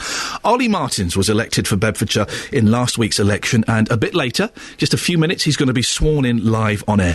Have a listen to this. This is part of his winning speech. For those who believed that they were voting for Ollie Mers for Police Commissioner for Bedfordshire, I'm sorry to disappoint you. The electorate clearly haven't seen much X factor with this election, albeit our turnout here in Bedfordshire was above the national average, reaching the giddy heights of 1 in 5 in Luton. But it is no wonder that the Mid-Beds MP prefers the reality of the Australian jungle to the reality of this election. Who in their right mind would choose to hold an election in mid-November for a new position, then not facilitate sufficiently informing the electorate about the new role, let alone enable candidates to communicate with people as is the norm in such elections? Yet, in the great irony of this dogmatic reform, it will fall to a large number of Labour police and crime commissioners up and down the country to make this role effective and relevant to people. There we go. That was Ollie Martins making his winning speech. He joins us in the studio now. Good morning, Ollie. Morning, Ian. We're also joined by John Jones, who is the Vice Chairman of the Bedford Bench. Good morning. Good morning. And you will be swearing in Ollie later on. Is that right? That's correct. Okay. And I noticed that there is no sword or anything like that. I've completely misunderstood it, haven't I? You've completely misunderstood that. That's disappointing. But John, I look forward to. We'll get to that in a second. Ollie, if we can turn to you first. The turnout in Bedfordshire was very low, 18%.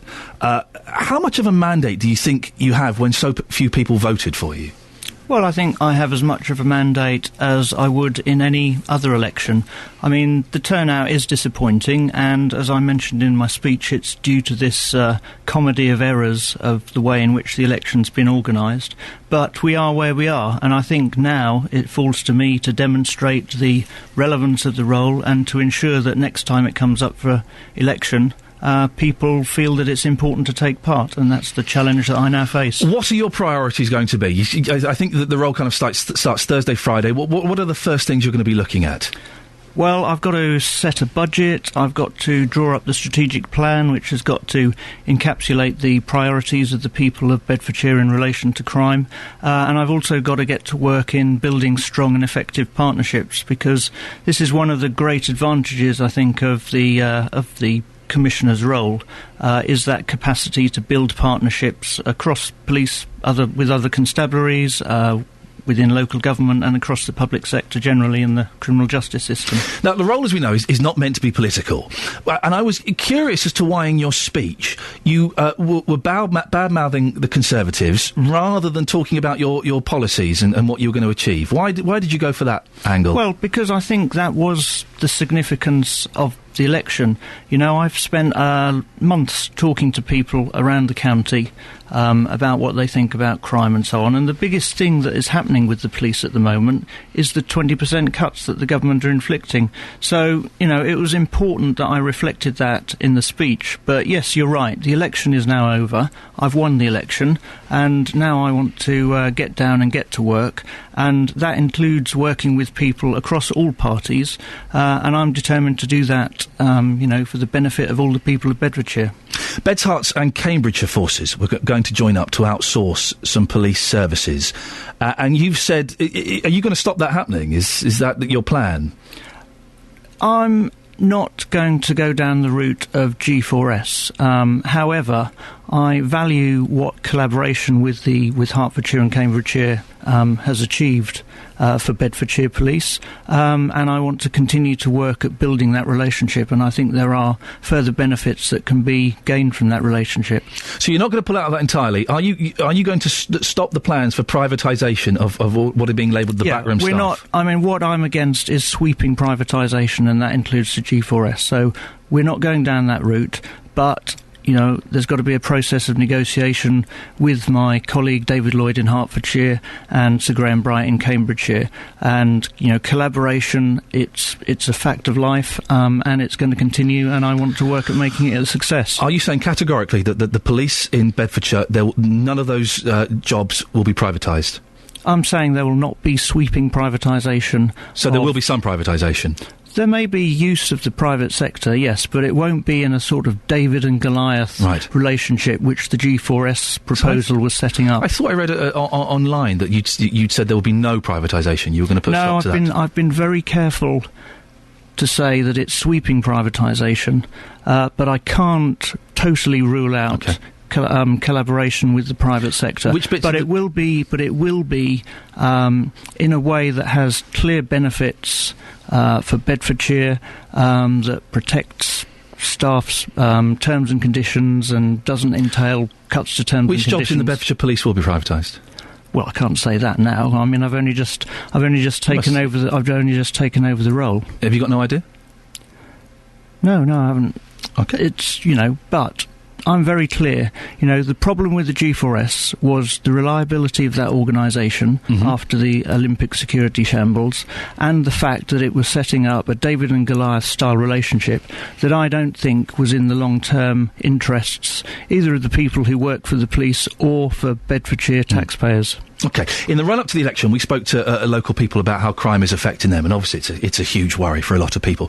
One long-running problem is the Hightown area of Luton, where they're having problems with prostitution and associated low-level crime. What would your approach be to something like that? Well, I live in Hightown, so I know about the problems very well. I mean, I think it's neighbourhood policing and having a dedicated local presence that is the best approach to tackling problems like that. And that's why I'm going to be fighting very hard to protect that sort of policing. But it is going to be a real challenge.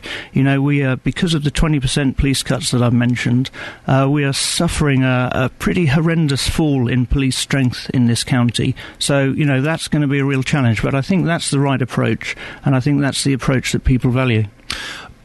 The line that everyone spouts is we want to see more police on the street. Is that possible to do with the cuts that are being made? Like I say, it's going to be very difficult. And, you know, I was very careful not to promise that I'm going to put more police on the street. I mean, I think it's not a very exciting promise, but the most, you know, what I'm going to be working for is to maximise the number of people that we have on the street. The Chief Constable, if it comes to the crunch and he is following a policy that you don't agree with, do you have the power to sack him? It's something I've not talked about, because I think if we ever get to the point of any police commissioner sacking their chief constable, then I think essentially they've failed, you know, because the whole point of the role is to build a good working relationship with the chief constable and to have a shared vision for the police service. So, you know, I hope I never have to go there. And how will people be able to get in contact with you and get their message across and tell you what they want? Well, I'm going to make myself as accessible as possible in terms of social media, in terms of going out and attending meetings, and, you know, I'll continue knocking on people's doors and talking to them about their priorities. On a human level, you've got this job, you've been campaigning for it for a while. Are you terrified? There's a lot of responsibility, isn't there? Somewhat daunted, but, you know, I think if you look at my CV in terms of the political experience that I've had and the work with victim support, I don't think you could have had a better apprenticeship for this sort of role. So to that extent, you know, I think I'm up to it, but it's a serious responsibility, and yes, it's quite daunting. I'm sure it is. Well, listen, John Jones is here with us. He's a magistrate. He's vice chairman of the Bedford Bench, and John, you're going to swear Ollie in now. Yes, I am, Ian, and thank you for that introduction. Good morning, Mr. Martins. I've been asked to administer the Declaration of Acceptance of Office. And so I'm going to ask you to repeat the following words back to me. If you would, please, I will take them in small chunks. So here we go. I, Oliver James Martins of Luton, Bedfordshire. I, Oliver James Martins of Luton, Bedfordshire. Do hereby declare that I accept the office. Do hereby declare that I accept the office. Of Police and Crime Commissioner for Bedfordshire. Of Police and Crime Commissioner for Bedfordshire. In making this declaration. In making this declaration. I solemnly and sincerely promise. I solemnly and sincerely promise. That during my term of office. That during my term of office. I will serve all the people of Bedfordshire. I will serve all the people of Bedfordshire. In the office of Police and Crime Commissioner. In the office of Police and Crime Commissioner. I will act with integrity and diligence in my role. I will act with integrity and diligence in my role. And to the best of my ability. And to the best of my ability. Will execute the duties of my office. Will execute the duties of my office. To ensure that the police are able. To ensure that the police are able. To cut crime and protect the public. To cut crime and protect the public. I will give a voice to the public. I will give a voice to the public. Especially victims of crime. Especially victims of crime. And work with other services. And work with other services. To ensure the safety of the community. To ensure the safety of the community. And effective criminal justice. And effective criminal justice. I will take all steps within my power. I will take all steps within my power. To ensure transparency of my decisions. to ensure transparency of my decisions. So that I may be properly held to account by the public. So that I may be properly held to account by the public. I will not interfere with the operational independence of police officers. I will not interfere with the operational independence of police officers. Thank you, Mr. Martins. If you'd like to sign the declaration then at the bottom. And I will countersign. Say that you signed it in front of me. Fantastic. Let me shake your hand, sir. Well done. Congratulations. Thank you, Ian. John, thank you very much for that. That was a long one, wasn't it? Well done. it's longer than getting married. Ollie, listen, congratulations. Thank you. What should I call you? What's your proper title now? Oh, you just keep calling me Ollie, that's there fine. We go, that's the way to be. Ollie, thank you very much for coming in. John, thank you very much for that. There we go, a little bit of history on the show. Who'd have thunk it? I do recommend you follow @JVS Show on Twitter, because he was drunk at the weekend. How dare you? You were! No, I wasn't. I'd had just a couple of cheeky Pinots. Your family and your friends should take away your access to the internet when you're like that, because I was not even being funny, I was just saying stuff, and he would reply going, this is him on Twitter. Oh, you're so funny. And then I wrote something back that wasn't even a joke, was serious, and it was a longer... Why, what? I don't remember what you'd written that was serious. No, of course you can't. You were drunk. You were drunk. You shouldn't be allowed near... I don't get drunk. I can't get drunk anymore. You built up a tolerance? My tolerance is so high. You were very, very entertaining, it has to be said. And it was nice on Twitter because the whole... world. Well, the whole Three Counties family... Yeah. I'm told I have to say that. Were communicating and having lots of fun and a bit of banter. Yeah. And I really felt part of a team for the first time in my life. Did you really? Yes, I did. You're very much part of our team. Well... that's up for debate. But my favourite was Paul Scoynes, political reporter. Oh, yes. Yeah, it's not anymore. We were going to be Xbox buddies. It's a video game system. And then he sent me a text. I probably shouldn't be saying this on air, actually, but I've started it, so I have to finish it saying, I don't think I can play Xbox with you anymore. My wife's not very happy. Paul Scoynes' wife wanted to play Xbox. Yeah, she wouldn't let him play Xbox. Why not? He hadn't tidied up the house. He hadn't done the tidying up. Really? I don't know if it was his wife or his mum. I don't know, but he hadn't done the tidying up, so he can't play Xbox anymore. Oh, bless him. Have you been playing Xbox with Paul Scoynes? I was attempting to, and then he sent me what, from your home? Yeah, online. You can do this? Little headset when we would have chatted together. Oh, gosh. Bitched about the 3CR staff. Really? Yes, we would have done it. Did you have a nice weekend, though, my love? It was, yes, it was very nice, thank you. Yes. Yes, yesterday. Wasn't it beautiful yesterday? If it had only been just a few degrees warmer, it would have been bikini weather, I think. Don't you think? What? Why are you looking at me like that? I need to look see how serious your next... Oh, no, it's okay. We can joke going into that. No, you can't. No, it's not a serious topic, is it? It's a silly one. It's not. It's a serious topic. Well, let you do it and let's let the listener decide. Coming up on the big phone in today, should the church allow women to be bishops? See? I think it's a serious topic. It's an issue that's divided the Church of England for years, but this week it must make a decision on whether to create women bishops. If it rejects the proposal, backed by both the outgoing and incoming Archbishop of Canterbury, it could be another decade before it can be considered again. Observers say it could be a knife-edge vote. Well, from 9 this morning, I want to hear your views on this. Should the Church allow women to be bishops?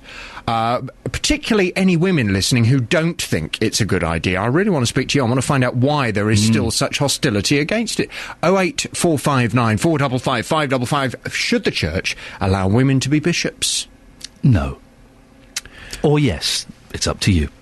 I'm impartial. No, I do think they should. I was being flippant. Right. I tell you why I was being flippant. You know, I went to Spielplatz on Thursday. I saw a picture. The picture that I've tweeted is the picture that... You okay? Got something in the back of your throat. The picture that I tweeted was the picture they took of me, and I said, look, I don't mind having a picture taken, but I don't want nudie pictures. So they had towels on covering... Did you take your clothes off? No. Of course I didn't. What do you think I am? A deviant. Not that they are. No, I was in the sauna fully clothed. It was hot. But so they took a picture with all of them with towels around their naughty bits. And then very quickly their cameras came out and the towels dropped. So there are loads of pictures of them with their winkles and everything. Everything was... But the thing was, I walked into their club room and they're all sat there. Not a care in the world. listening to you. How exciting is that, knowing that every morning... And it was really loud. It was too loud, so turn this rubbish off. Every morning, there are 20, 30 naked people, all with their wobbly bits out and about. In their club room. In their club room, listening to you. It must make you feel proud. Well, that's really nice. That should bring you back down to earth after last week's highs. They're all big fans of Jonathan Vernon-Smith. Well, that's delightful. It started my week off brilliantly. You can go now. Thanks. Just get my bits together. And next time, could you wear clothes, please? Ah, dearie me. I'll press this, shall I? Let's get some composure. Across beds, hearts and bucks, this is Iain Lee on BBC Three Counties Radio. I was being flippant. Of course, it's a very important topic, the debate on women bishops, and it's always a good phone-in. I look forward to listening to Jonathan talking about that. Now, do you watch Strictly Come Dancing at the weekend? I didn't. I don't need to, because I have people who watch it for me. I have a team of Strictly correspondents, and today's Strictly correspondent, 8 years old. Her name is Layla. Good morning, Layla. Good morning. Now, Layla, we haven't spoken before, have we? No. Tell me a little bit about yourself. How old you are, what you do for a living, what your husband does. I'm 8 years old. Yep. I go to school. Uh-huh. Does that pay well? And I don't yes, and I don't have a husband. You're divorced. I'm sorry to hear that, Layla. Hopefully something will sort itself out. What do you do at school? We do maths, literacy, reading, writing. Yeah. You do maths, do you? You do maths. And that sort of You do maths, thing. do you, Layla? Yeah. Are you good at maths? Yeah. 3 times 9. Ooh. You've not got a calculator now, have you? 27. Yeah, well done. Okay, good work. 4 times 12. 48. Oh, okay, well done. 16 times 13. Yeah, you're not so good at maths. Not as good at maths now. You haven't got your calculator, or your Xbox, or your PlayStation, or your Wii. Now, how tall are you, Layla? I don't know. Okay. What colour eyes have you got? Blue. And your hair? Blonde. Name of your best friend? Anna Foster. Best teacher at school? Miss Moya. Whoa, hang on a second. Well, I'm not. I just heard a whisper there. Are you being fed the answers by your mum, Amy? Is she feeding you answers, Layla? No. Oh, she better not be. I'll be playing back the tape, and if I find evidence of that, she will. Now, listen.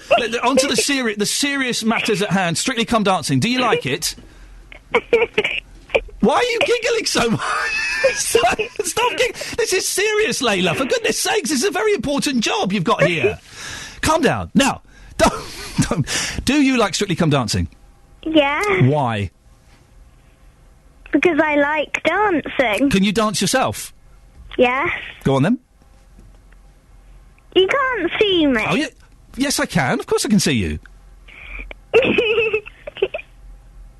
Good dance. Excellent work. Who is your favourite Strictly Come Dancer? I don't have any favourite. Sure you don't have any favourite? They're all very good. Oh, listen, I don't know if they gave you the "you have to be impartial" speech. You don't on this show. There must be one, and you think, oh, she's brilliant, or he's really, really good. Lewis and Flavia. Okay, I like Flavia's hair. She's got good hair, hasn't she, Flavia? Yeah. Who's the worst? I think they've gone out pretty much second. Who was that? Which one was that? Jerry Hall and Anton, I think. Oh, yeah, they were awful, weren't they? What on earth were they doing? Layla, do you even know who Jerry Hall is? I think she's a famous actress. No, she was married to Mick Jagger. Do you know who Mick Jagger is? No. No. Who do you think Mick Jagger is? You hear the name Mick Jagger. What kind of job does it sum up? You have to talk. You can't shrug your shoulders. Yeah, you can't shrug your shoulders, Layla. That was good advice from Mum there. You do have to talk. So if I say to you, right, I'm going to say to you, Mick Jagger. What kind of job do you think Mick Jagger does?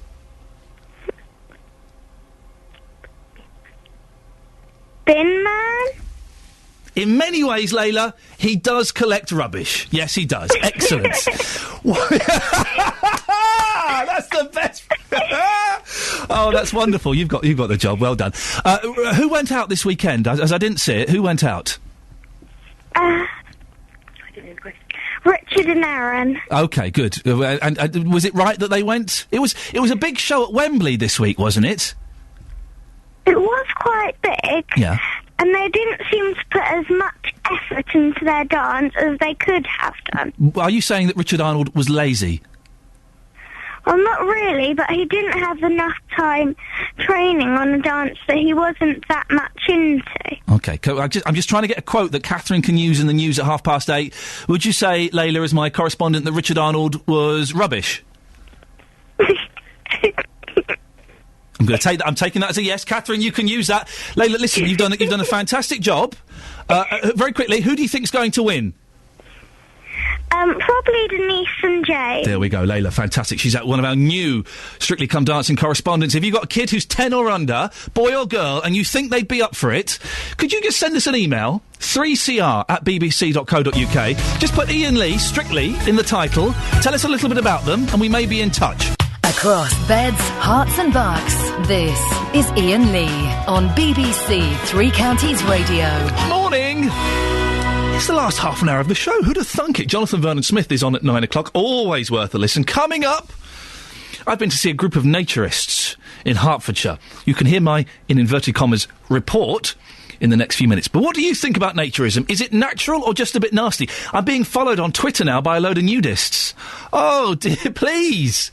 Leave me alone. I'm not coming to take my clothes off in front of you. I just can't function like that. I'm old-fashioned. I'm quite Victorian. I like to keep my privates private.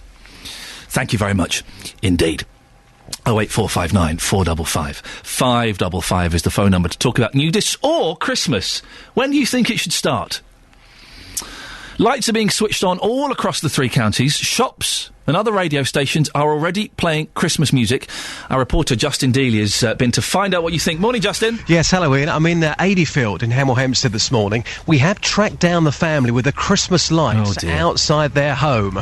They will be joining us on the radio before 9 o'clock. Brilliant. I've also been into Prudence Bakery in Adeyfield this morning. Ooh. Take a listen to this. Well, I'm surrounded by beautiful women in this bakery here. Ladies, when does Christmas start for you? Christmas Eve. Christmas Eve? That's a bit late, isn't it? Yeah. Well, it's a religious thing. And we're good Roman Catholic women, so that's when it starts.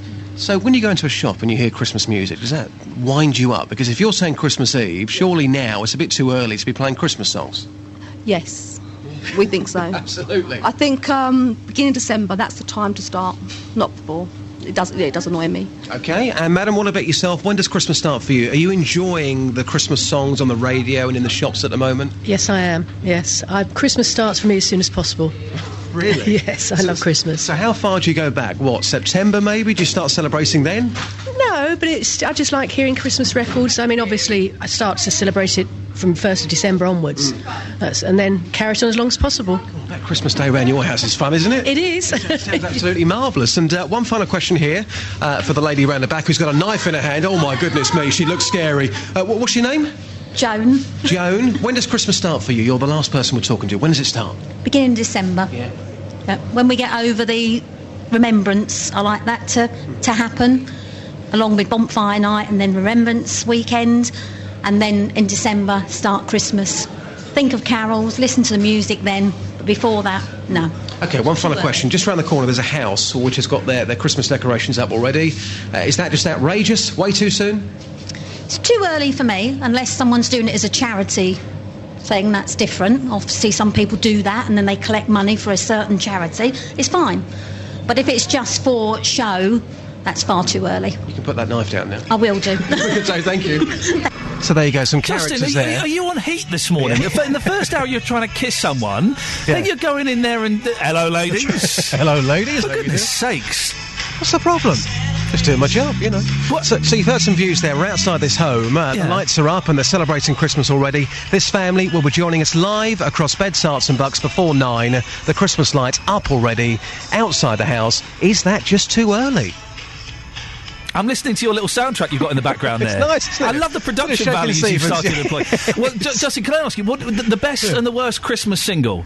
The best Christmas single of all time, I would probably say, would be a Motown track. Oh, go on. I would probably say anything by the Jackson 5 or Stevie Wonder. Their Christmas albums are absolutely incredible. Did the Jacksons do a Christmas album? Yeah, absolutely. I did not know that. Did a great Christmas album, and Stevie Wonder as well. Yep. As for the worst, anything by anybody from the X Factor. I just hate that. The Christmas #1 every year. It's so boring. Give it a rest. Come on. Justin Daly will be back with you later on. Thank you very much indeed. 08459 455 555. Now, they've got a Christmas text. Let me quickly read that. 81333. Starting your text 3CR if you want. Ree and Flitwick, we put our Christmas decorations up the first weekend in December, but that's only because the kids want them up. If I had my way, decorations wouldn't go up until 2 days before Christmas and will be taken down the day after Boxing Day. Oh, come on, you miserable old so-and-so. For goodness sakes. Now, it's chilly, isn't it? Very cold. Top temperature of 10 degrees. Well, spare a thought for those people who don't have clothes, or do have clothes, but decide to whip them off at a moment's notice. I went along last week to Spielplatz, it's a naturist community in Hertfordshire, to see how they've been getting on during this particularly cold and wet year. Very disappointed that you have got clothes on. What is that about, Tina? Well, I had to come out and find you. You got lost. It is very, very nippy out there. The sauna's on, and if you will, I will. I've got a bad leg, so I can't do that. You can sit down. Listen, the thing I'm concerned about is during the winter, when it gets cold, do you find that your members shrink?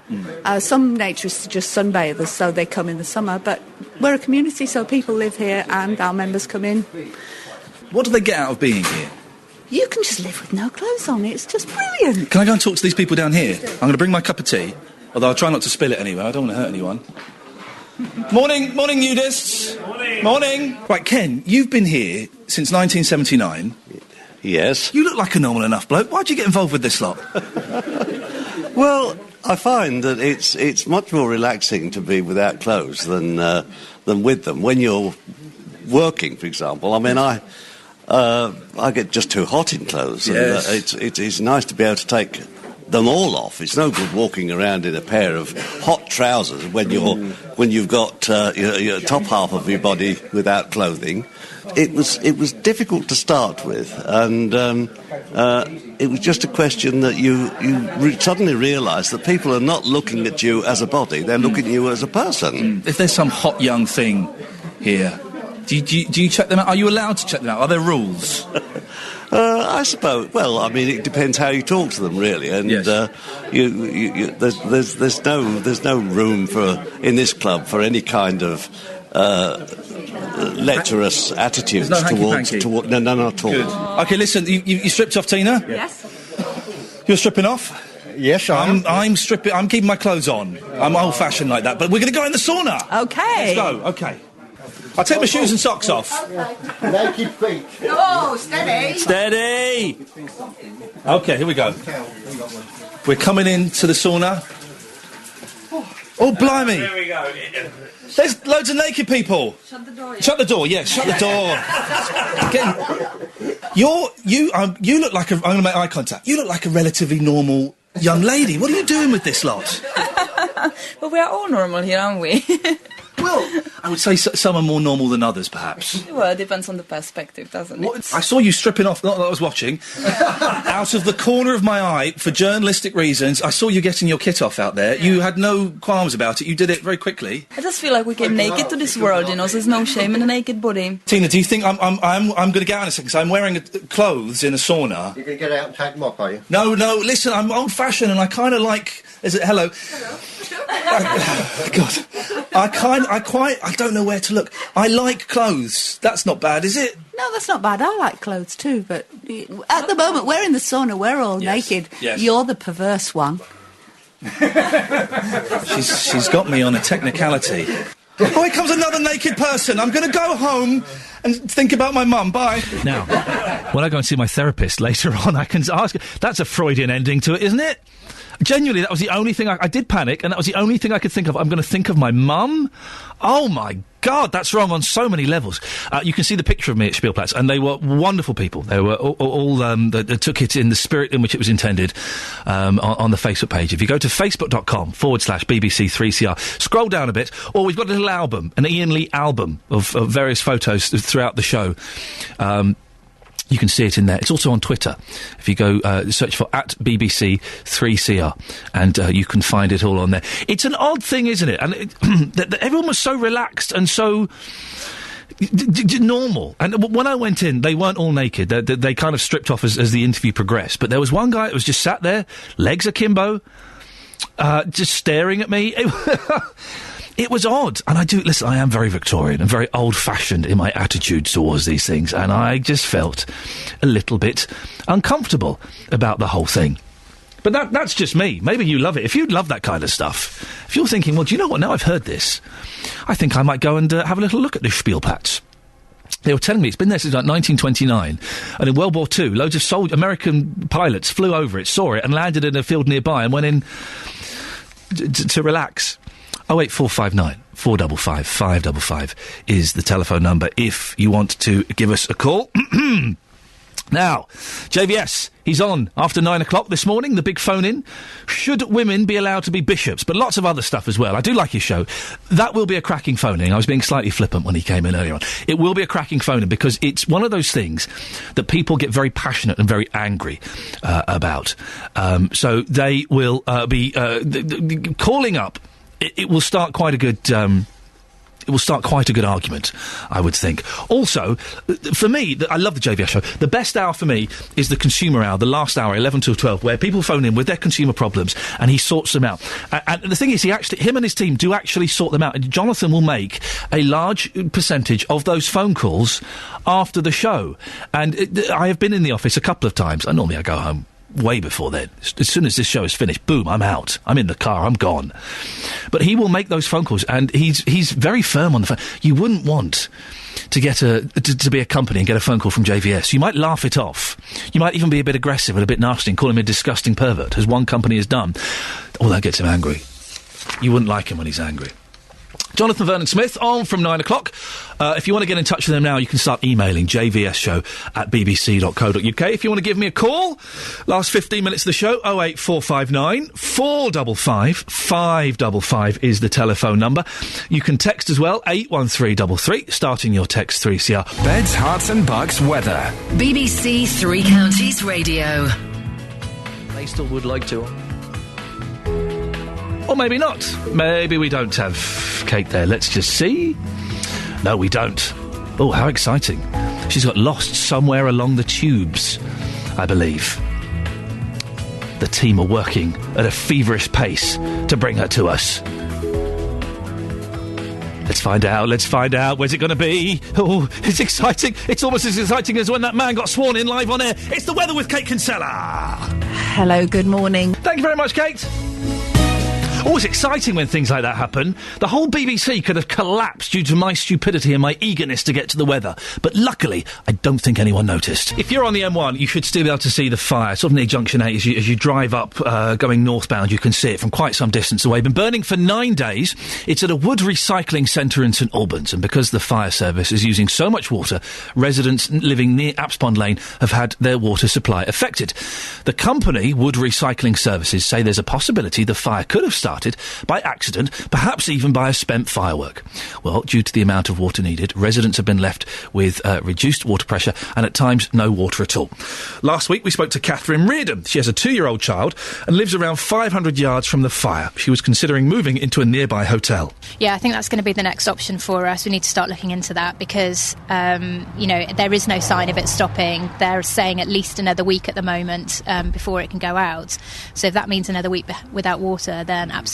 And her neighbour Stacey Gorham also has a young child, and she's been forced to move out of her home because of the lack of water. Initially I left because of the power cut, so I have storage heating, so if you don't have any electricity then you don't have any heat. So I lost food as well because the fridge and freezer went off. So I went down to stay at my mum's, and then the next morning I came back up, but there was no water. So I made the decision to move us out, because obviously my son's welfare is paramount, so it's just had a massive impact on his routine and my routine, really. Well, with us now is Phil Adams from the water supplier for the area, Affinity Water. Morning, Phil. Good morning. Why has the water supply been so badly affected? OK, firstly, if I may, I would like to apologise to all of our customers for the reduced pressure and the intermittent supply they've been experiencing since the fire commenced. I'd also like to thank them for their patience and understanding, and of course their cooperation as well throughout what has been quite a difficult time for them. The reason simply for the intermittent supply has been down purely to the demand from the fire brigade and providing them with the capability to fight the fire throughout the week. Phil, can I just say, thank you for giving the first apology that we've had around this story from anyone at all. You're more than welcome. Seriously, I'm not being sarcastic or anything. You're the first person that's come on and said sorry, so thank you for that. I think people will appreciate that. How many homes have been affected with the problems with water supply? OK, we think it's about 15 properties in total.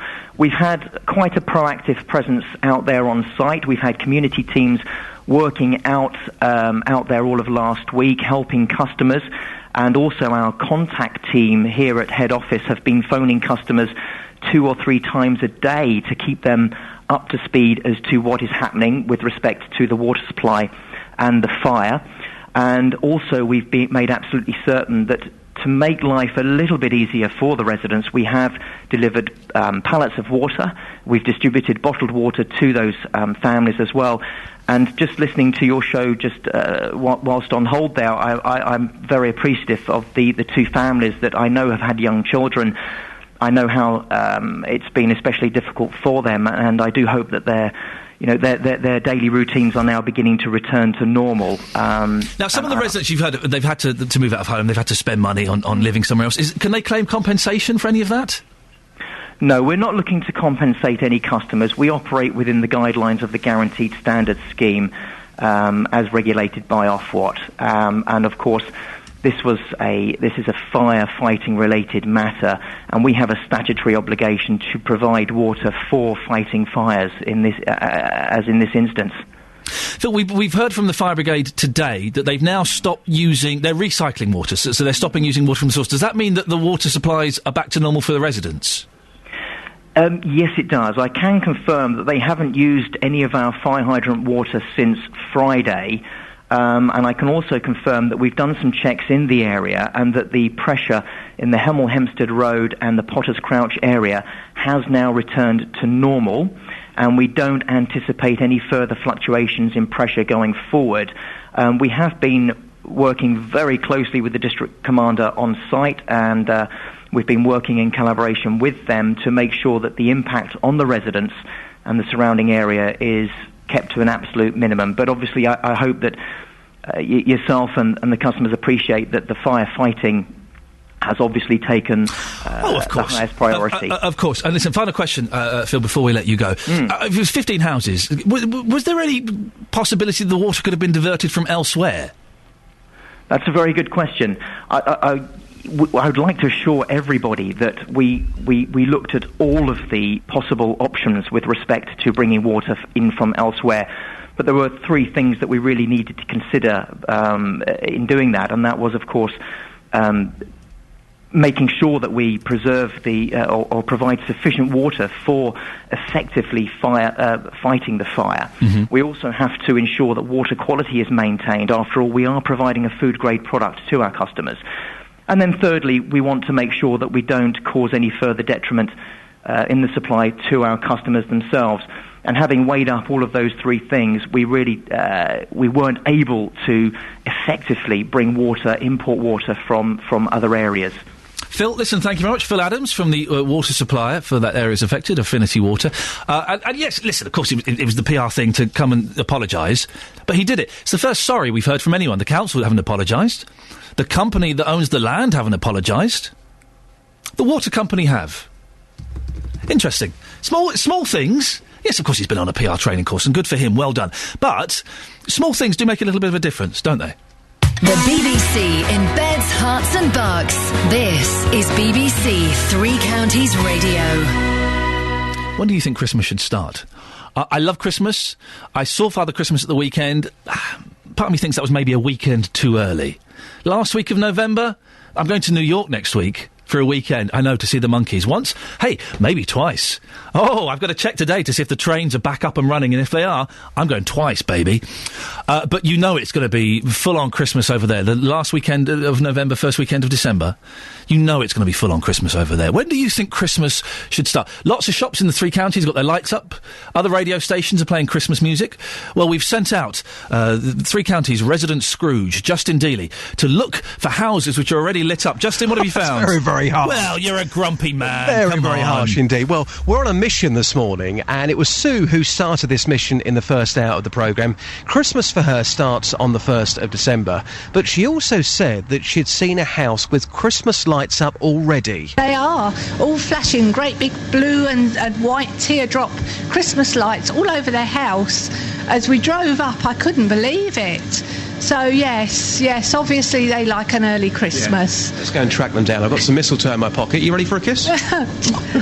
Have a good day. Take care. Bye. So there you go. That was Sue from earlier on this morning. I know you enjoyed that, Ian. That was awful, Justin. It really does make me uncomfortable. Yes, thank you. Well, the house that she was talking about is in Adeyfield. You found it? Yes, I have. Brilliant. High Street Green. I'm here with J.M. Thomas, who lives in this house.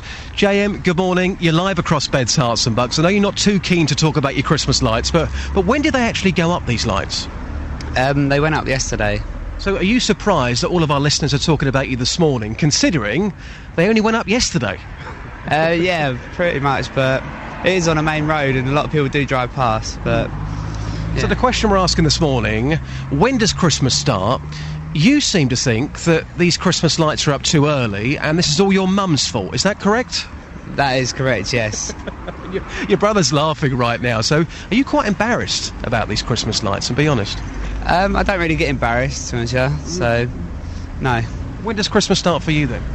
Probably the 1st of December. 1st of December. So if you go into a shop and you hear shops playing Christmas music... Yeah, good morning to you, sir.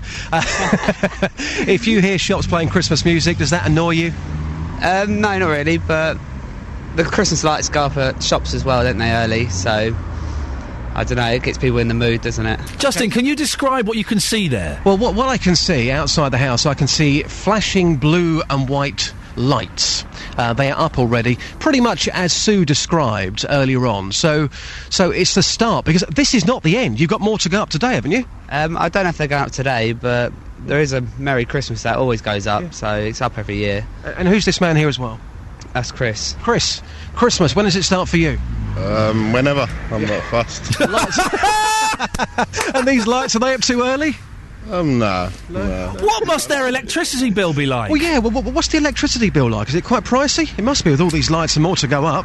Well, the lights will be going off during the day. They won't be through the day, but yeah, there must be. I'm not sure. You need to go and check out the Chevy Chase film, the Christmas film, because you could be recreating that film here in Hertfordshire. Go and check out the film. It's a good film. It's brilliant. Justin, one of our reporters, Jessica Cooper, on Twitter, has messaged me. Someone on my street has put up their Christmas lights on Saturday, including Santa climbing a ladder up the house way too early. Do you know what? This is fantastic. I reckon this week, instead of going back to the fire at Apspon Lane every single day, I reckon that we... You bored of that one, are you, Justin?